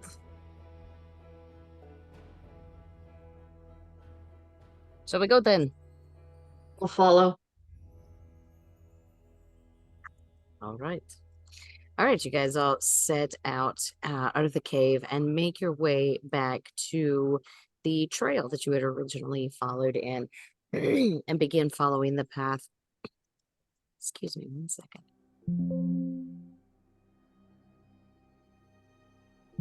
Sorry, I had a frog in my throat. Okay, you guys trudge on for a few hours, and eventually you see ahead of you 8 columns of rock reaching skyward, forming a ring around like a deep crater lake. There are rough-hewn steps that spiral up each of the columns, and there's a little rowboat moored on the lakeshore next to one of them. A torch-bearing figure trudges up the stairs on the column that's nearest the rowboat, while 8 large winged beasts with antlers shout and howl with laughter as they circle and wheel around the column.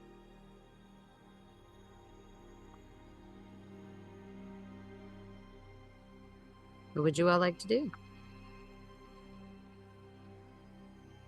Can we understand anything they're saying? Can I? Not from where you currently are. Do I recognize these creatures? You can make a nature check with disadvantage. This place is weird.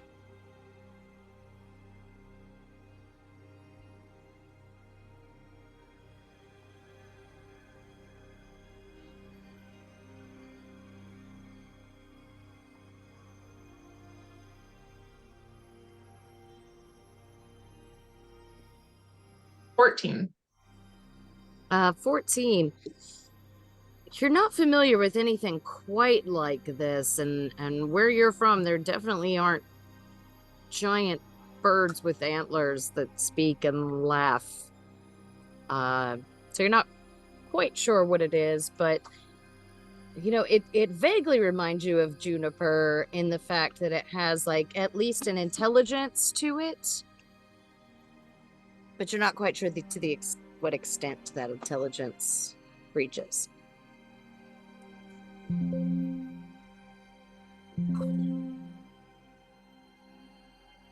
You do notice that Amador and Charm have just kind of ignored it and are continuing on their path.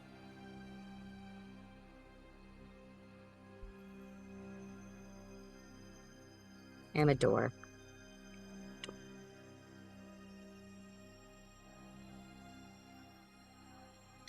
Amador, do you know what those are? Who are they? Oh, that is the Greyhawk troop. And the figure, the one with the torch, that's Alagarthas.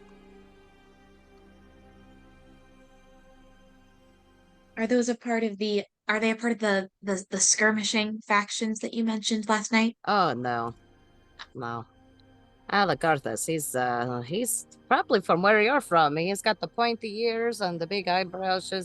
He's been trying to figure out the way home for a really long time. Keeps doing this, and the birds, they just keep putting it out.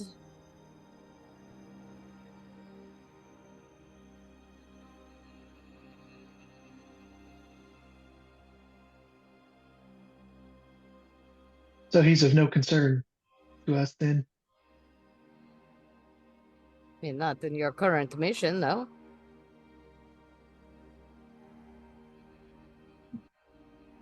I'm nodding emphatically and continuing along the path.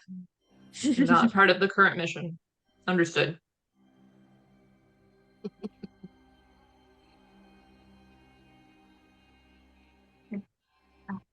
Oh well, that's a shame. Trying to get home, but you're right. He's not a part of the mission. Perhaps if our paths cross again. Aconite whines and paws of the dirt unhappily.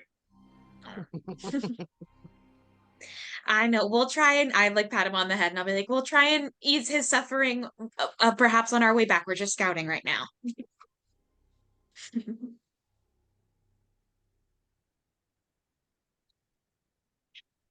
Aconite grumbles and gives a short woof, but appears to assent.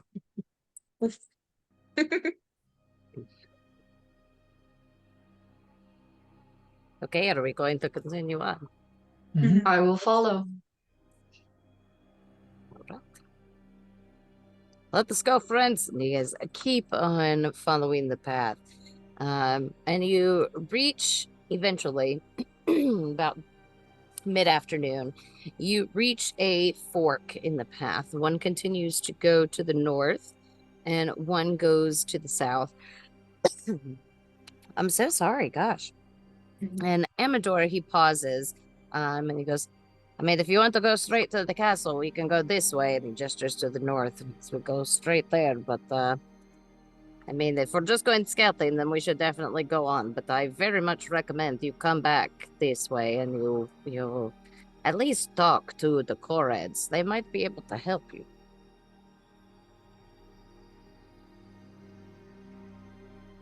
Okay. Will they be able to help us with our mission to find things and to help your friend there? They could probably help us if we have to go head to head against Endelyn Moongrave. Truce. Understood.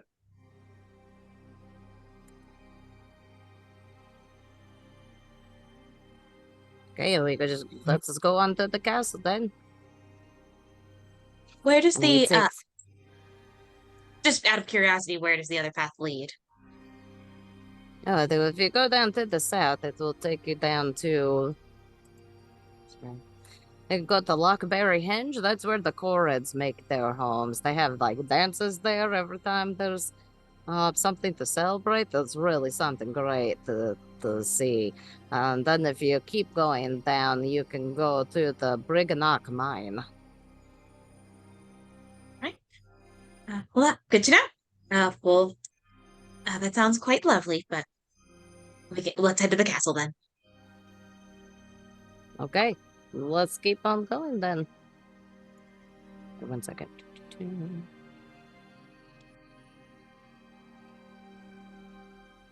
Does either way seem more attractive? Like there's an object that way? You do not feel any sort of pull in any sort of specific direction.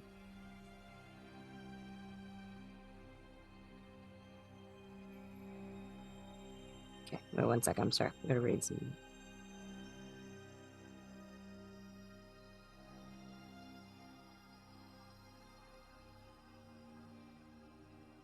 Okay. Guys, continue on and move upward into the mountains, and you soon find yourself scrambling to kind of stay upright and progress up the shale-like mountain. But eventually, you're feeling your energy kind of dwindle, so you know it must be later in the day, even though there has been no change in the light, except for the lightning strikes striking in various places around you. And then looming above you is an ominous gray citadel hewn out of the mountaintop. The path leading up to it looks pretty winding and a little precipitous. Wind swirls around its towers, and ravens caw and cluster up in its granite nooks. A crooked finger of lightning strikes a metal rod protruding from the topmost spire, and the sound of applause drifts over the citadel's battlements. The mountain path that you're on ends at a spiral staircase that climbs 60 feet up to a balcony made out of the weathered gray stone.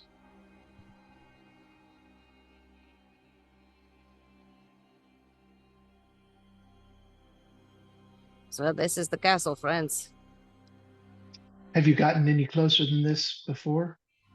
And this is as far as we have made it. Are there Working any on our other plan of entrances? approach. There are rumors that there are entrances underground from the mines, but we haven't made it down to the mines yet.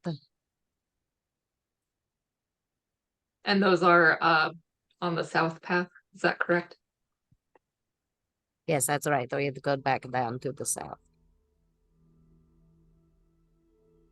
I'm gonna look around for any sign of sentries or alternate entrances, exits. Okay. Make an Danger. investigation check.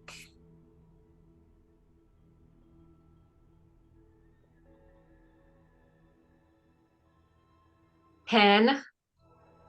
A 10?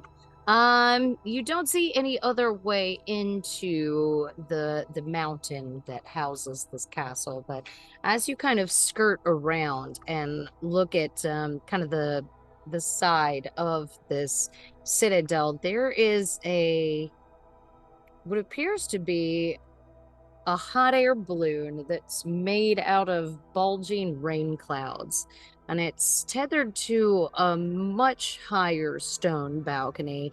You can tell that the balloon looks to have a merchant stall instead of an ordinary basket hanging from it.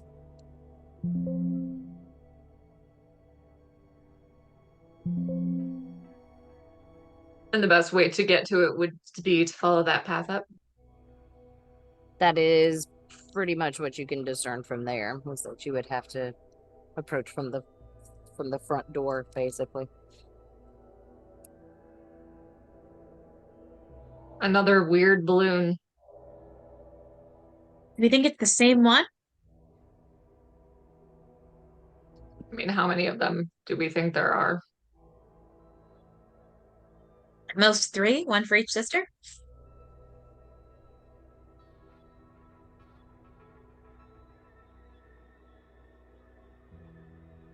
I don't know. I don't seem to remember our last interaction with a flying merchant being particularly profitable. I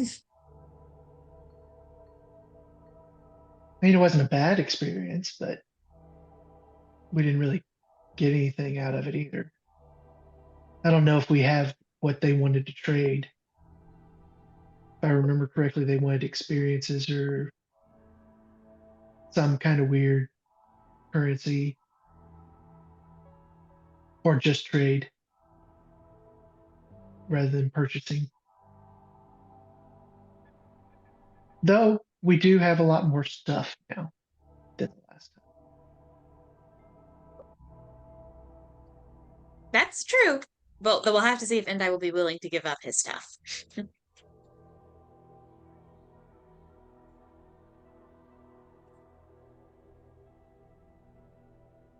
Very well.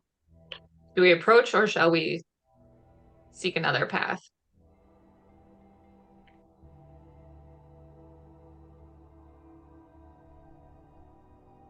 Well, I mean, we can try approaching. I don't know that it would. We have no idea what would come of it. If they've got any kind of guards or anything. You said you didn't see any, so I don't know what we would be walking into as we approach. Mhm.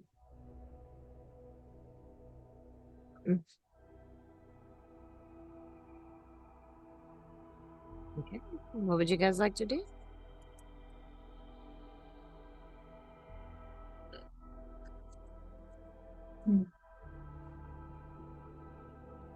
I want to ask Amador. Should we expect more resistance further up? It's kind of hard to tell. I imagine that there would be at least something protecting her, but I don't know if it is manpower or if it is magical. You don't always have to go in, and with the aim of eliminating them. Sometimes you can bargain with them. Sometimes you can do something to make them happy in exchange for an item that they have.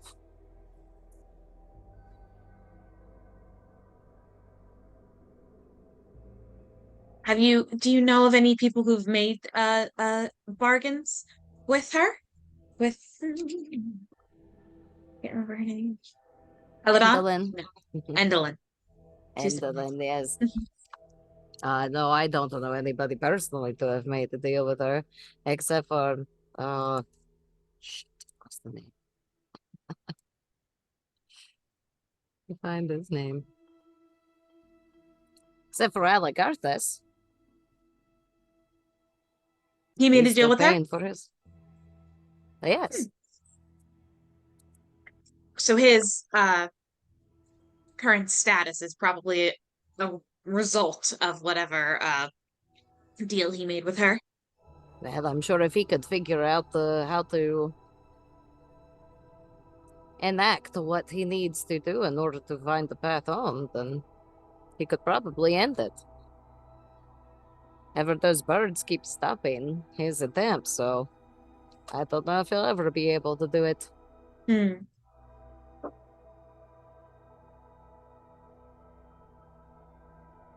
Interesting. I'm not too inclined to believe that the deals with these people would be the most profitable, the most beneficial to us, but it is always good to keep it in mind as an option. Well, So they're currently- certainly going to bargain for their own benefit. That's for sure. So currently we're contemplating the following options. approach, attempt to Mhm. make happy and or bargain. Obtain more information from this person who has made a deal, or head south trying to find an perhaps recruit more troops and find an alternate entrance, or any of those in orders that are different. Yeah, that seems to be the options available currently. What would you like to do, Echo? That's, what do you think would be the best in this situation?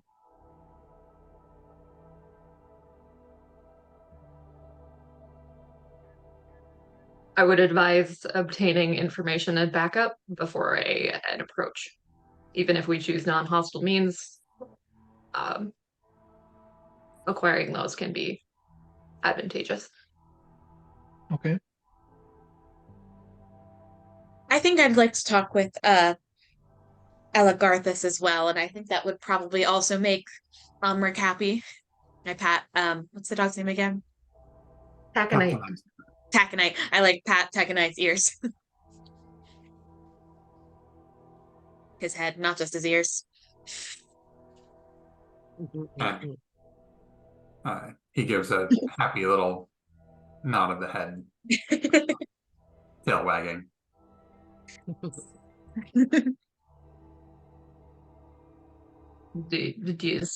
Does Omric want to be here when we talk to him?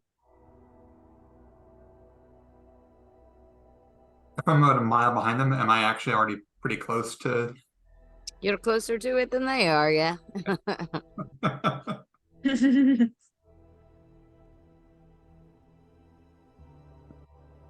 Is Well, this then, the current mission? Sure, let's go check on them. Very well. Okay. Mhm. Let's go then. And Amador kind of takes the lead once again and leads you back to these columns. Columns of rock that are around this kind of crater lake. And you see on top of one of the columns, the one that the figure had been moving up, there is some sort of open flame on the top of this column now, and the figure is making its way back down. You can hear kind of the shouting laughter between the birds as they all kind of encircle it and beat their wings, and the flames go out just as the figure is kind of reaching the bottom of the staircase.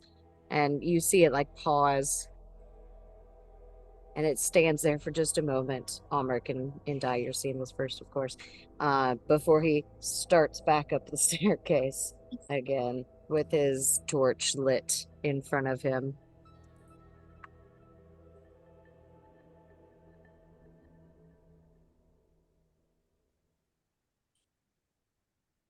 I'm going to wait for everybody to catch up. Or would you like to do something? Yeah. As I'm waiting, I don't suppose these creatures are familiar in any way. You can make a nature check with disadvantage. Yeah. All right. Roll 1 is a 13. Roll 2 is a 16. So 13. 13. I don't think that they would be, unfortunately. Yeah. That's fair. Just from your history. I don't think that they would be familiar. Am I able to observe anything else interesting about either their behavior or Alagarthas? I mean, sometimes the birds kind of get bored and just kind of go and encircle the various columns flying in between. But they always kind of return with a taunt and a laugh before wheeling off from him again. It seems like they're their purpose is to annoy this creature. You say a taunt and a laugh. Can I hear? Are they like actually like speaking? They are speaking. You unfortunately do not understand what they're saying. Okay.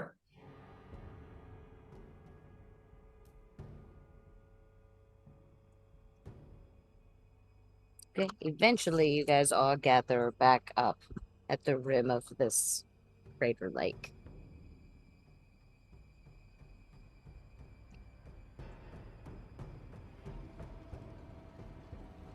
Well, Almeric, what do you see going on here?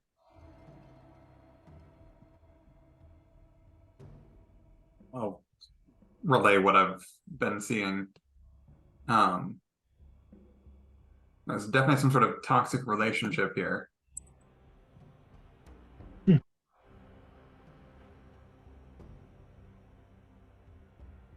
you have any idea what we can do to? Well, I guess we could try talking to him before we try to actually intervene. No one seems violent, so I think talking is a good start. Even if they did seem violent, talking might be a good start.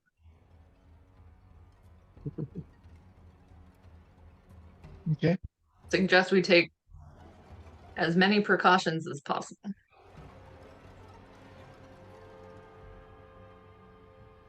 Understandable. Are we within bow shot from here?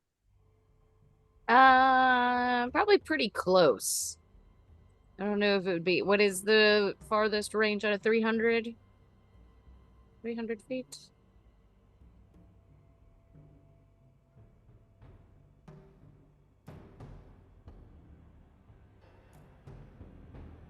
A longbow.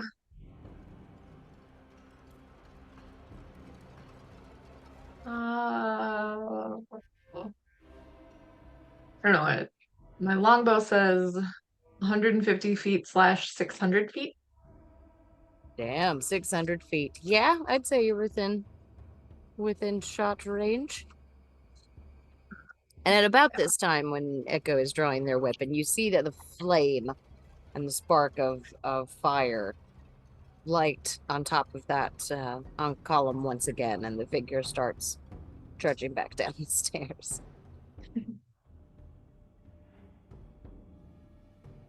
Well, we better try to catch him when he's at the bottom of the stairs.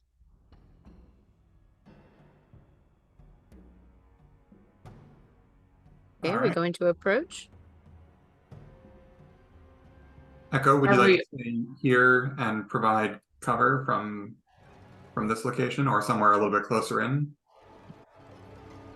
Are we going to approach with everyone, or do we want to send a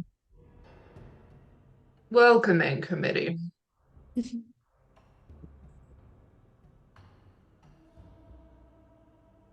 I think here we'd probably look to Amador to see if got any thoughts on the matter. Say, I don't really know. If he wants me to go, I'll go talk to him. I don't mind. I'm good at talking to people. Very personable, as it were.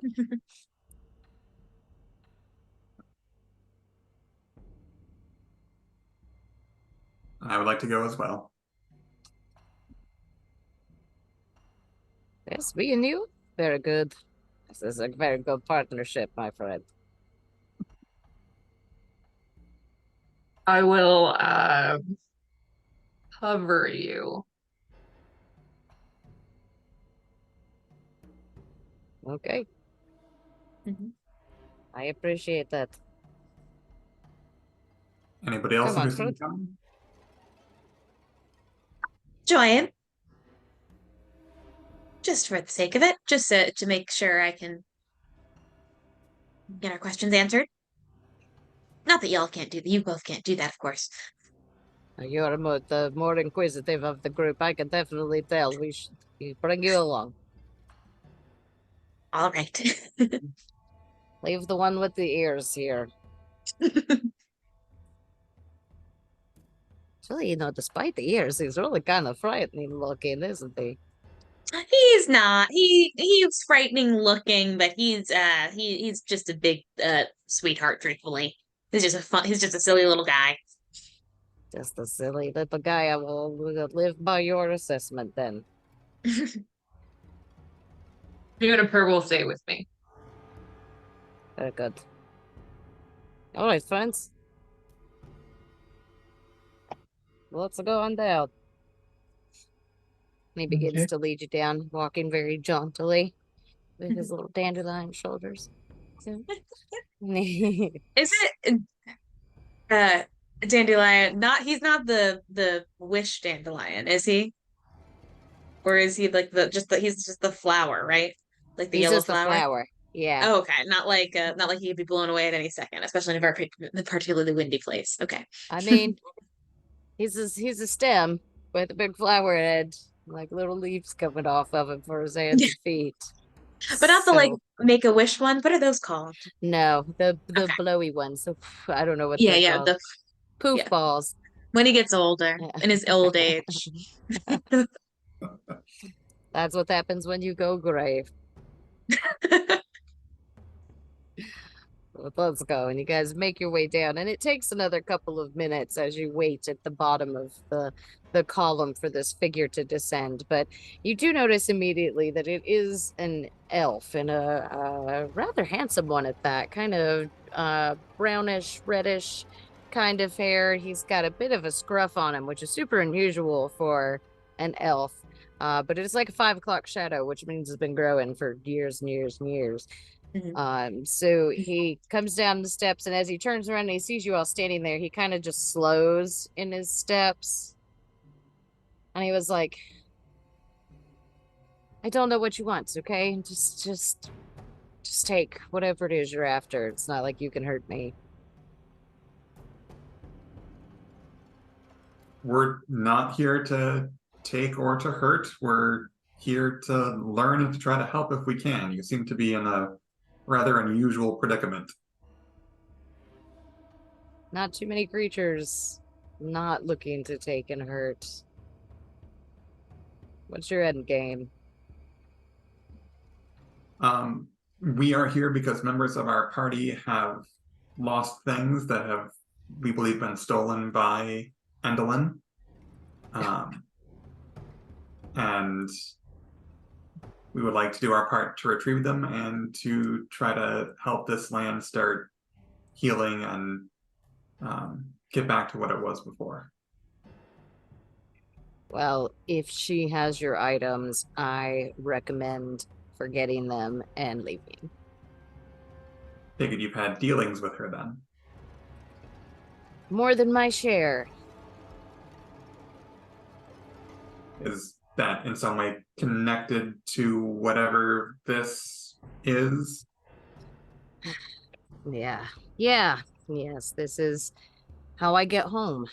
Technically, she has fulfilled her end of the agreement. But I can't get home if I can't light these beacons. The beacons show the way home.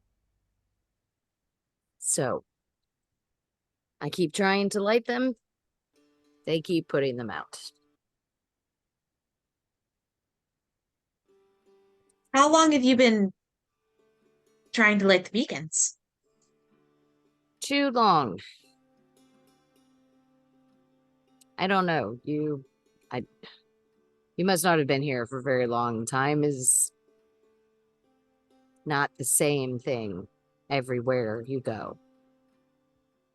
And it's kind of hard to tell when there's no sun and no moon and it's always dark and it's just lightning.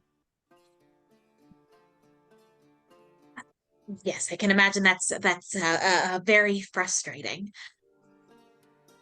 Which, did you lose something? Does she have something of yours, or are you just trying to get home?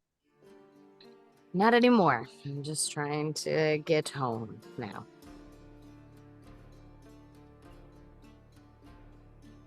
I don't even know what the town is doing without me, if it's even still there.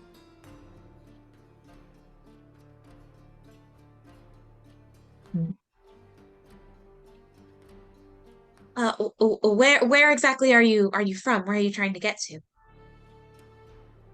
My home is in a place called Teros.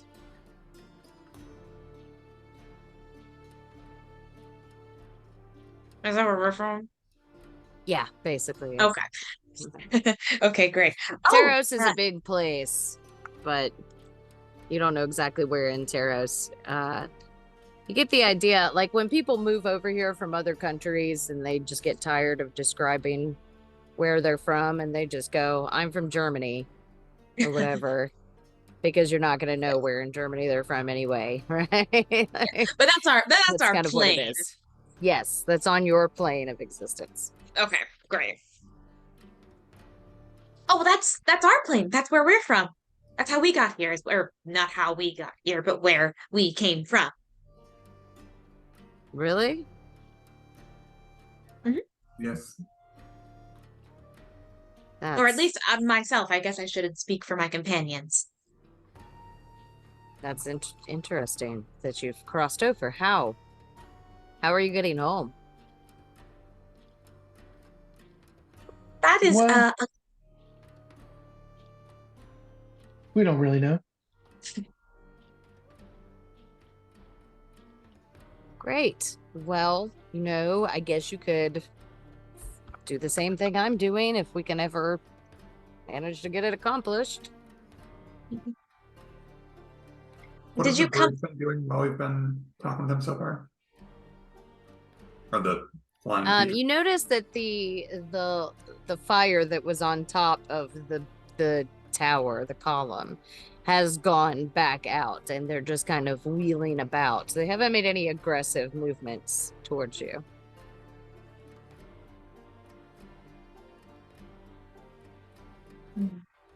Being closer, have we been able to make out any of the stuff they've been saying? They haven't really been shouting too much since you guys have been there, but they're Okay. still far above you, and they haven't dove at this figure or anything like that.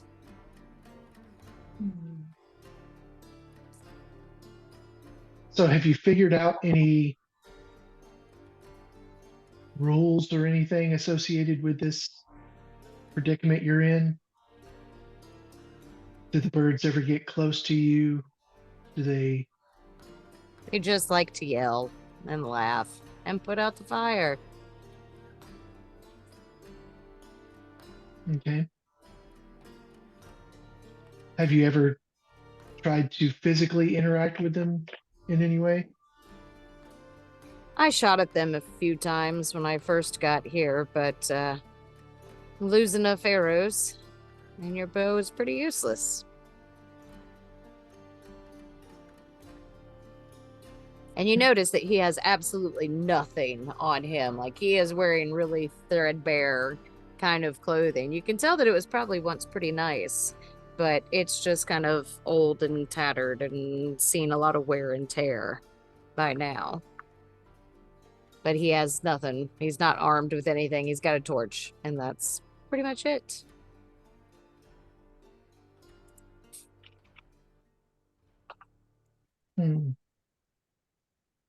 If only we had that ever-burning cauldron or some of that wood from that fire. Sure couldn't put that crap out. That sound like it would have come in handy.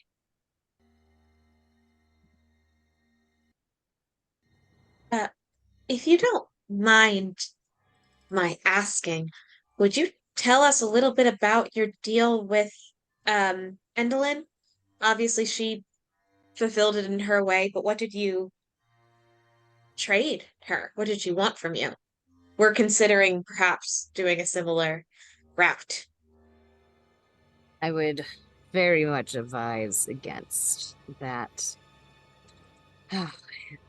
Years ago, there was a dragon that was threatening my kingdom, my family. And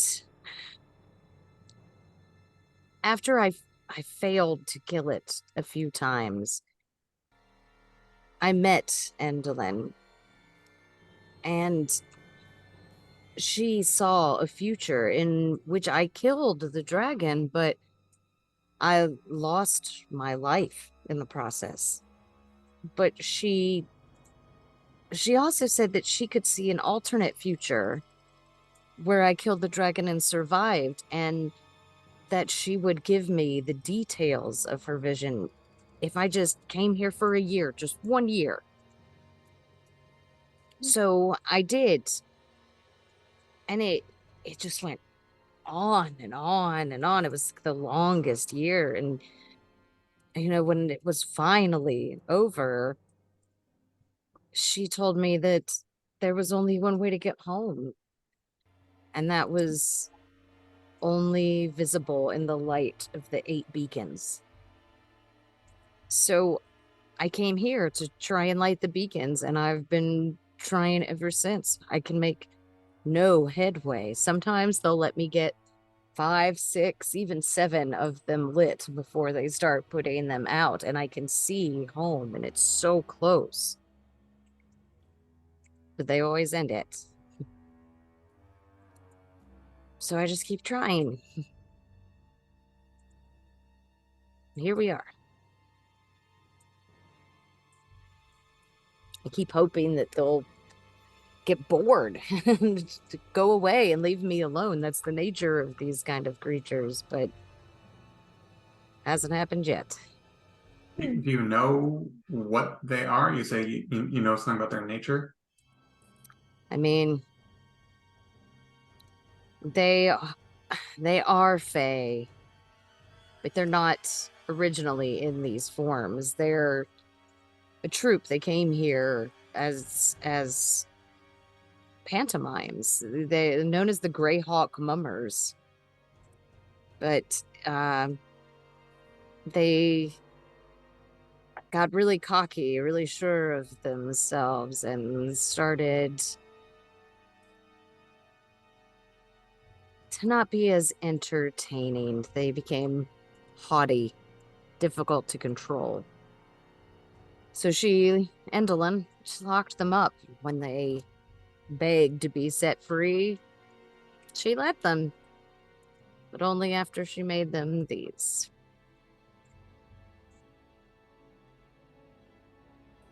Actors. You know how they are.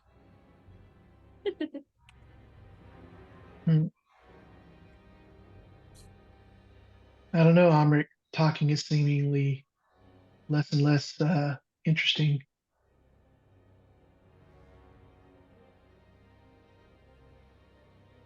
Tell me more about that. I just mean, it doesn't seem like bargaining is going to be the ideal route through this situation. Maybe not bargaining, but if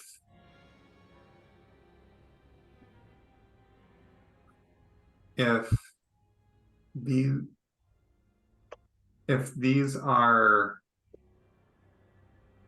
people who have been transformed, am I understanding that correctly? That's correct. They may have wants of their own. Maybe they want to turn back into what they were. Maybe, I don't know, but it seems like there's opportunity for some kind of solution here. Possibly. I was meaning more in a grander term of just Endelyn and all of her shenanigans. I don't know. Maybe we can get some more information from the Korads or some other group. Friggin' I don't know that we can resolve anything here today. I mean, in my head, I'm doing math on how many of us there are, how many torches we could get to see if we could get 8 people or creatures all on top of these things simultaneously to all light beacons at the same time. But I'm also worried that that might provoke violent response from these bird things. And I mean, if Endelyn turned them into these things, they're probably not happy about that either. And so even if, and it seems like there might be value in having a group of allies who can fly and who will not immediately raise Endelyn's suspicion. And who know their way around her place, because they used to be you said they used to be entertainers there, is that right? Yes, troopers, mummers, Yeah. pantomimists.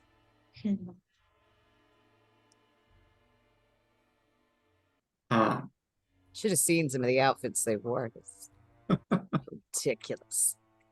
Were they particularly bird themed in their humanoid forms? No, I don't believe so. Okay. Maybe in a role or two, but not normally. You're actually pretty good. Don't tell them I said that. And what did you, it seems that Endelyn is particularly interested in performers. What did you do during your year here? Just hang out? Just kept your company.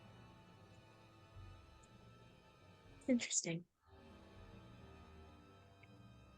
I would imagine another one of our friends would be very interested in anything you can tell us about the inside of Endelyn's castle theater. The theater in the castle, in particular.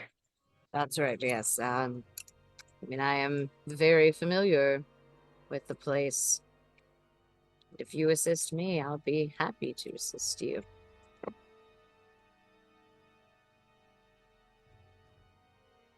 All right. So what happens if you just walk away from these beacons? I imagine that I'll spend the rest of my life here.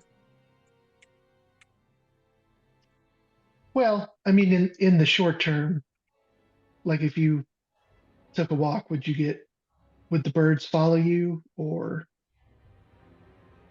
Haven't really tried to find out.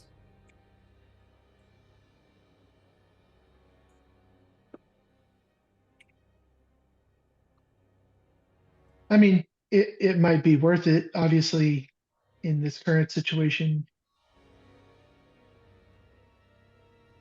it's going to be difficult to resolve. But as my friend said, if we can find a way to gain favor or turn the tables, maybe they could be of use. But maybe if they'll leave you alone, then you could come with us when we try to infiltrate the castle and provide us with some very necessary info. That is not particularly the way that I'd like to go, but if that is the only way to escape from here, then so be it.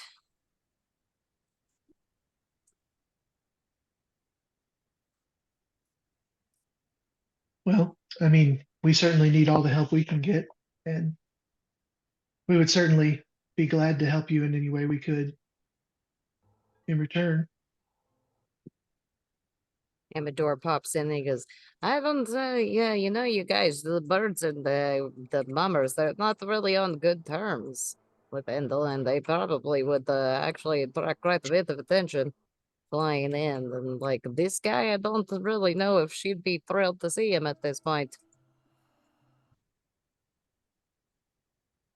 I'm just saying, it's a really great idea. It's really nice to have somebody who knows the inside. And maybe he can draw us a map or something like that. That would be great. But I don't really know if we should go kicking the door down with this guy and the birds.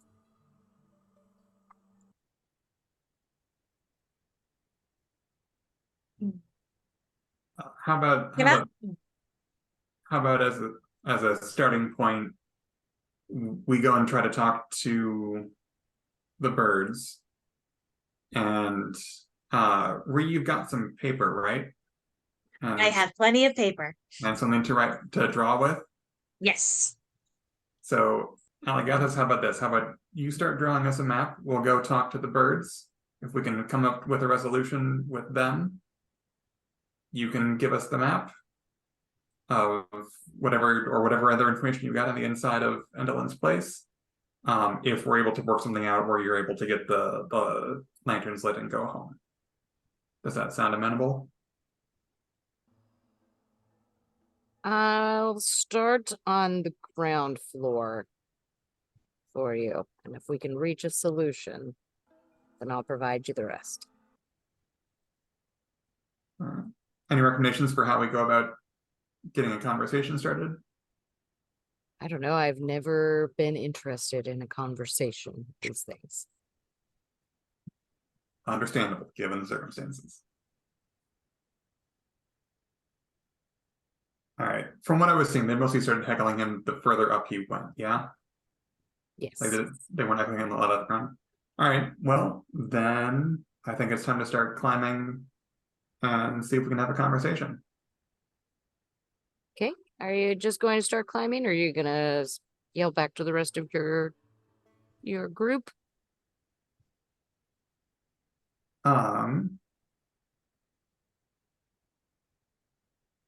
Let's see. Do we have a good channel of communication back to Echo and Juniper? I can communicate back to them. Okay. I'll as long as they're 120 feet away. Yeah, okay, great. I'll message them and say we're going working on getting a map from gosh, what is his name? Alagarthas.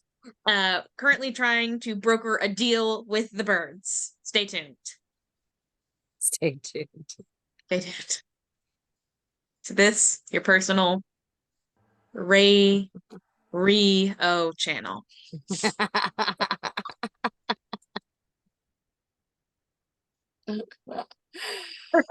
Excellent. So look at the face. Do you need me? No, I don't think so. I just don't want you to. We don't want you to be alarmed when you see us going up the tower.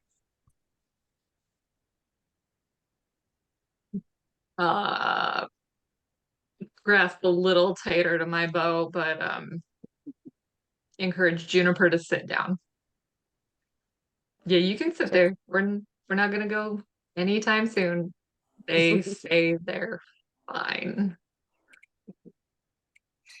So plunk down on her haunches next to you. Just watch everybody. All right.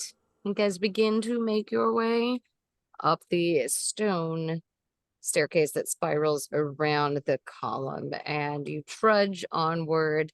Your legs start burning after a little while. It is quite a few stairs. Imagine climbing like the Eiffel Tower and doing all the stairs on the Eiffel Tower.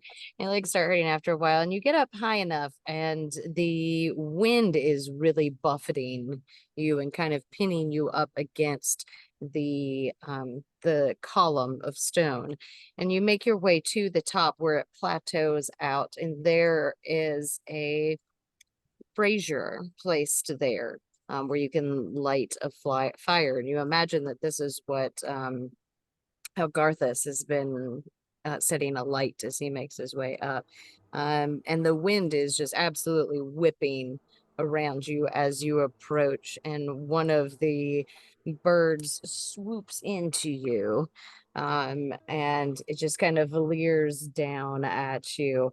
And he goes, well, you don't understand him. Ree does. And, he says in a language, he says, what is that smell? I thought breath weapons were supposed to come out of your mouth. Ha ha ha ha. And like wheels around you.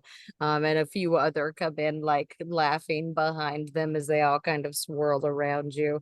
And you notice that they have your attention.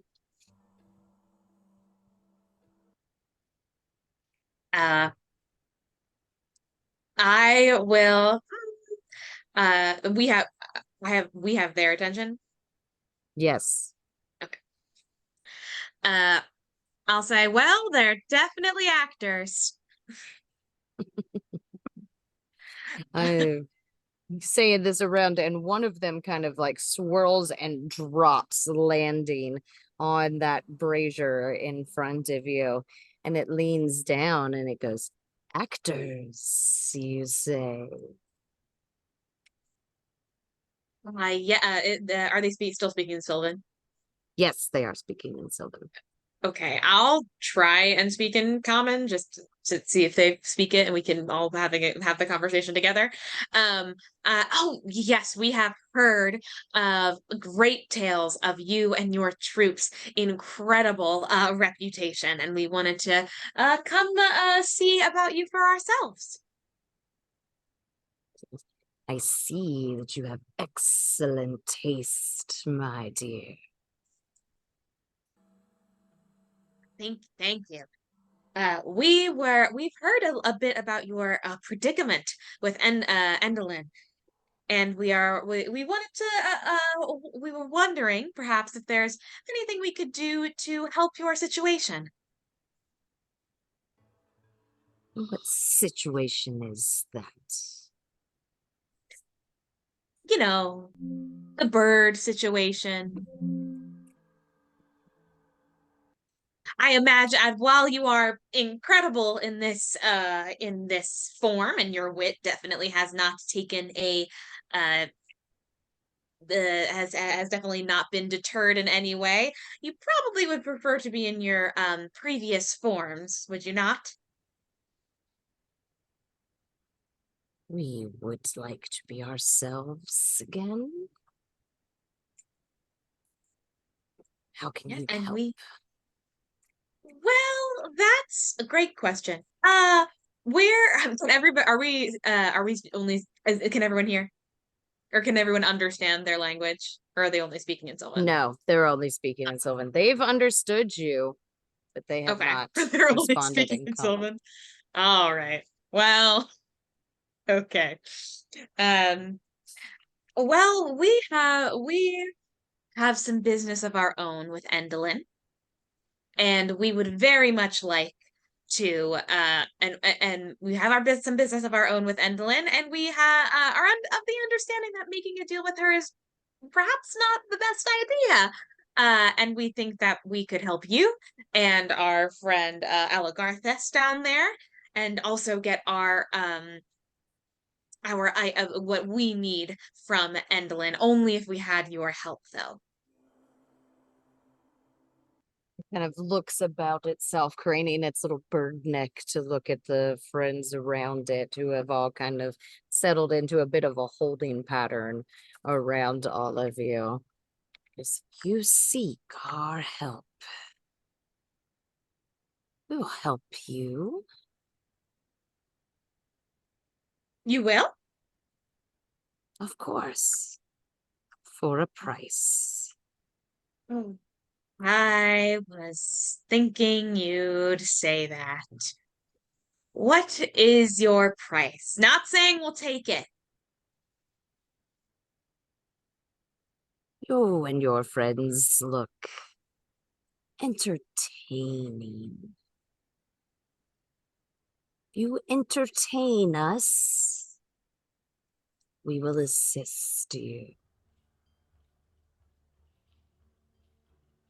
All right, that sounds reasonable. Can I do an insight check? Yeah, go ahead and make an insight check. What are you looking for? Truthfulness.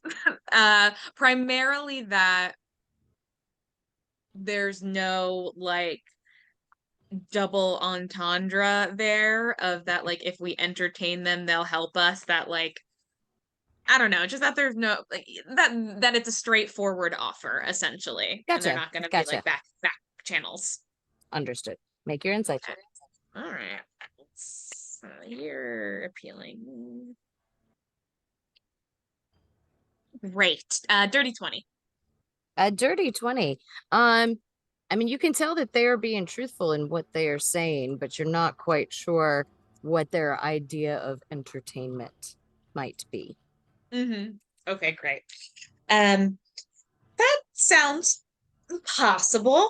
I mean, you as performers must have incredible taste, and my only concern is that our more lay person taste may not appeal to yours. So could you just perhaps what would be entertaining to you?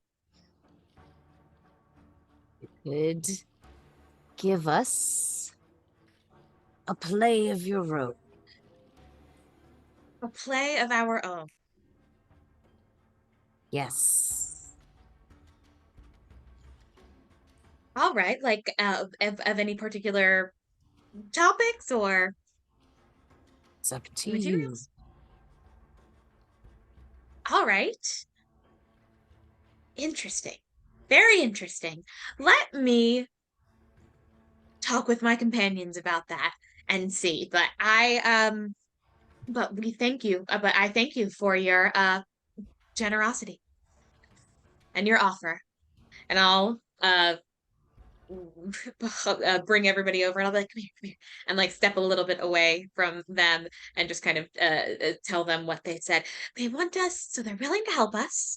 I think they're pretty honest about it. They want us to do a play.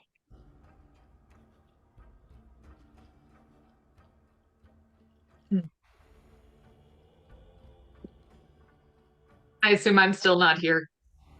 Nope, you're not there. I'll message to Echo. I'll be like, Echo, I think it would be best if you came over. If you want. Is it safe for me and Juniper? I'll ask the birds. Are you all right if another one of my companions and a large owl bear join us? They'll be a part of our play if we do it. We will not harm you. Wonderful. Thank you. The way they say everything, I know they're being honest, but it just sounds like they're lying.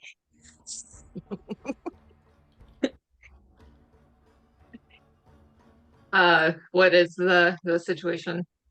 What is the current status of the mission? The birds would like to help us. They would give us their help if we entertain them, in particular a play.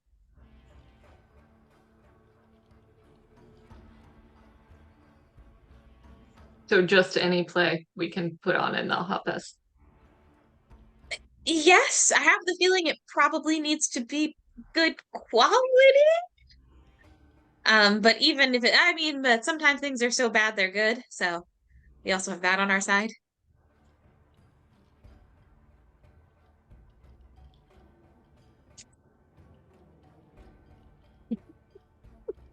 What is our lead time on this? Do we have time to prepare? How long do we have to prepare? Take as long as you like.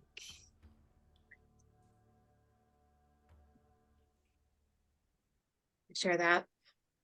Then I suggest we go formulate a plan and we can return with a play. All right. Then I guess we will put on a play.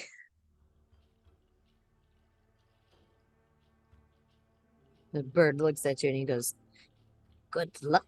And he launches himself back up into the sky, and you hear him laughing and the laughter of a couple of other birds as they swirl away, weaving between the columns.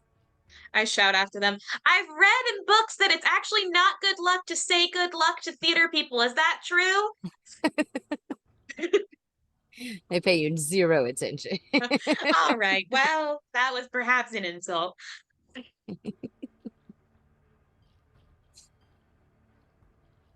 I suggest we leave this area so the birds can't overhear our plans.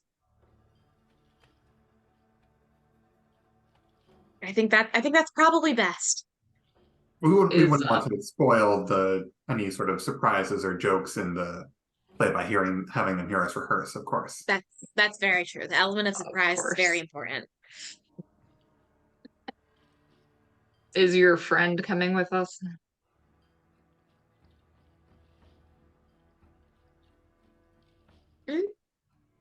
Which Are friend? you referring to Alagarthas, the elf? guy with the torch. Yeah. He's down at the bottom of the staircase.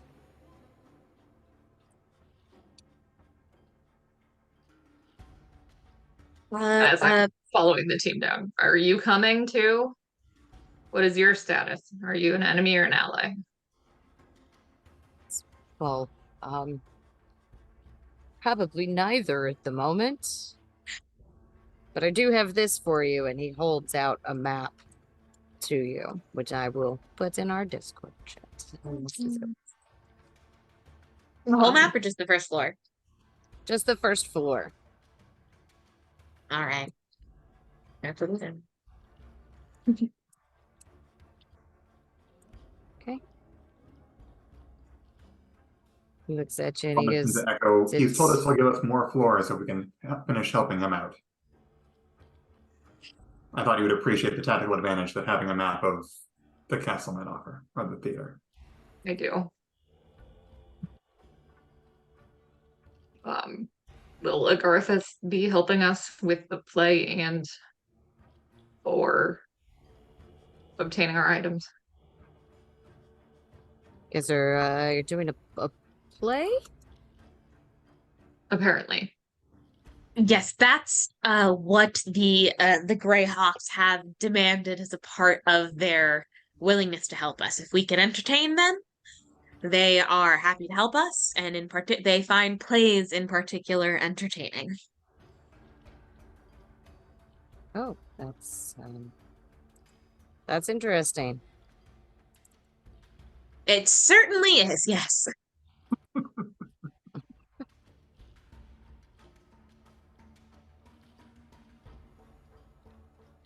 Well, as if you mummers, want my help,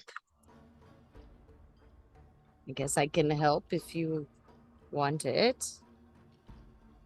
We plan to discuss this more further from the bird things. Do you have somewhere to go? Namdor steps in and goes, oh yes, we have a very nice cave. It's very sheltered from the wind. It's very warm, cozy. We're really making the whole mouth of it. You should come and see it.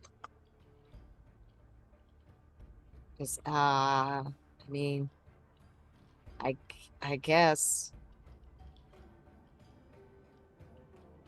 Very well. So when Amador comes out, he's, we're going back to the cave. Do you want me to take you there? It'll be a bit of a hike. Might be late into the evening when we get back. A few hours from here.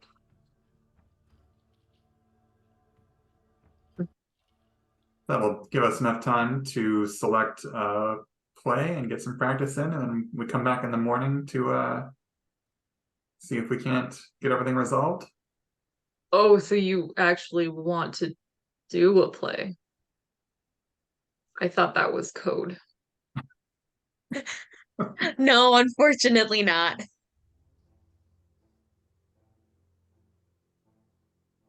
Have you ever seen a play, Echo? No. I've heard of them. We saw something like a play at the carnival. Oh, yes, we did. Exactly. Perhaps we could get advice from Glow, Glimmer, Glisten. Gleam. Yes. So yeah, she'd probably have some really great ideas.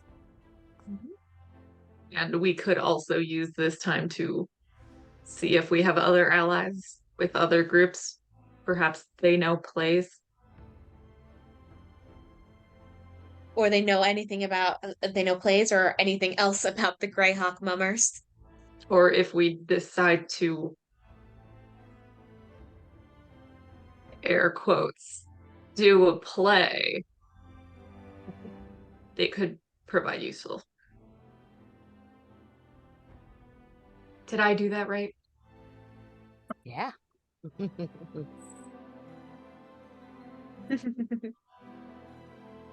it. All right. Will you require sleep soon?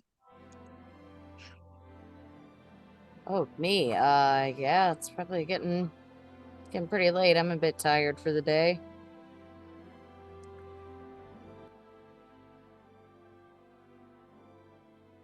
I think we have scouted, which was today's mission.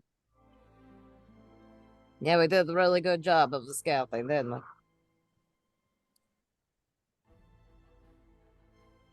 I thought Very we were well, I very will follow. quiet and stealthy. We've approached without any sort of disruption. It was a successful mission. You want to Yeah, come we back We did. to can the check cave? one off the list. Yeah, we did add 2 potential allies to, well, 1 potential ally and 1 potential group of smaller, more obnoxious allies. They are pretty obnoxious, aren't they? They really are, yes. Everything he said, he was being honest, but it just sounded like he was being mean or lying. Might have been both. Probably, yes. It's all right. Well, we're gonna go back to the cave then. We'll follow. Excellent. Let's go get the good night's sleep then, everybody. And you all set off back into the mountainous district, following the path back to the cave and coming up with the plan for your new production to be performed at a to-be-determined time. And that's where we'll go ahead and end for tonight, friends. Yay! Yay! Thank you guys so much for playing. I love this game because you guys are weird. It's great. All right, we will say good night then. Like, subscribe, do the things. Follow us, Facebook, YouTube, yada yada. All that fun stuff. And we'll see you in a couple weeks. All right, everybody say bye. Bye. Bye. Hi, future Amy. Oh, I almost forgot. Hi, future me. Okay, now bye. Bye. Bye.